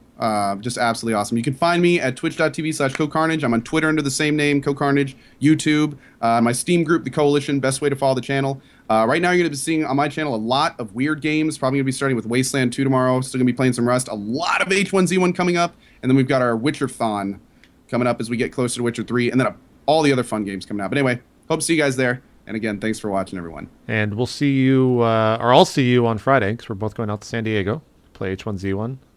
Elo's going to be out there, a bunch of other streamers. I'll let them, I don't know if they've announced or haven't announced. I know Elo has, so we'll be there. Oh, and we may have I'll get after the show. We may have a lunch thing getting set up. Cool. Zeke, do some shout outs, man. My name is Ezekiel III. You can find me at twitch.tv/Ezekiel_III. Same thing on Twitter. I don't have a YouTube set up yet, but it's in the works. I'm struggling against Bashi. That's what I'm doing right now. Hopefully I keep struggling until I finish it. I really, really want to finish it. I want to be in that echelon. I hope you finish that game too. Broadcasters. But barring that, things that are coming up, PAX South, baby. I can't wait. I'm so excited to get to PAX South, meet other streamers, all my fucking community out there, the Berserkers. It would be awesome to see you guys. I can't wait. But after Bashi, I think I am considering doing like a Far Cry thing, like 1, 2, 3, and 4. Nice. Yeah, but awesome, man. I'll watch that. That sounds good. And then Bloodborne when it comes out. So in March. Yep, in March. Whenever that is. And I'm looking forward to checking out some of these games that you guys have suggested, like whoa shit, like Evolve, To the Moon, The Fall. What was it? H1Z1. Yep. All that shit. I'm looking forward to. You gotta play Evolve with us, man. You would be a blast. Yeah, we'll definitely play Evolve. It'd be fun. Yes, drink and play Evolve, and we'll make Zeke be the monster. I'm down, baby. Whenever. It'll be a lot of fun. Cool. All right. Well, that's the pilot episode of Drop Frames. I'm gonna try to end this thing. I don't know what's gonna happen. we'll see. But we'll be back next Wednesday at 3 o'clock Eastern. Hopefully you guys have a great week, and we'll see you guys on our own streams. We're out. Bye-bye.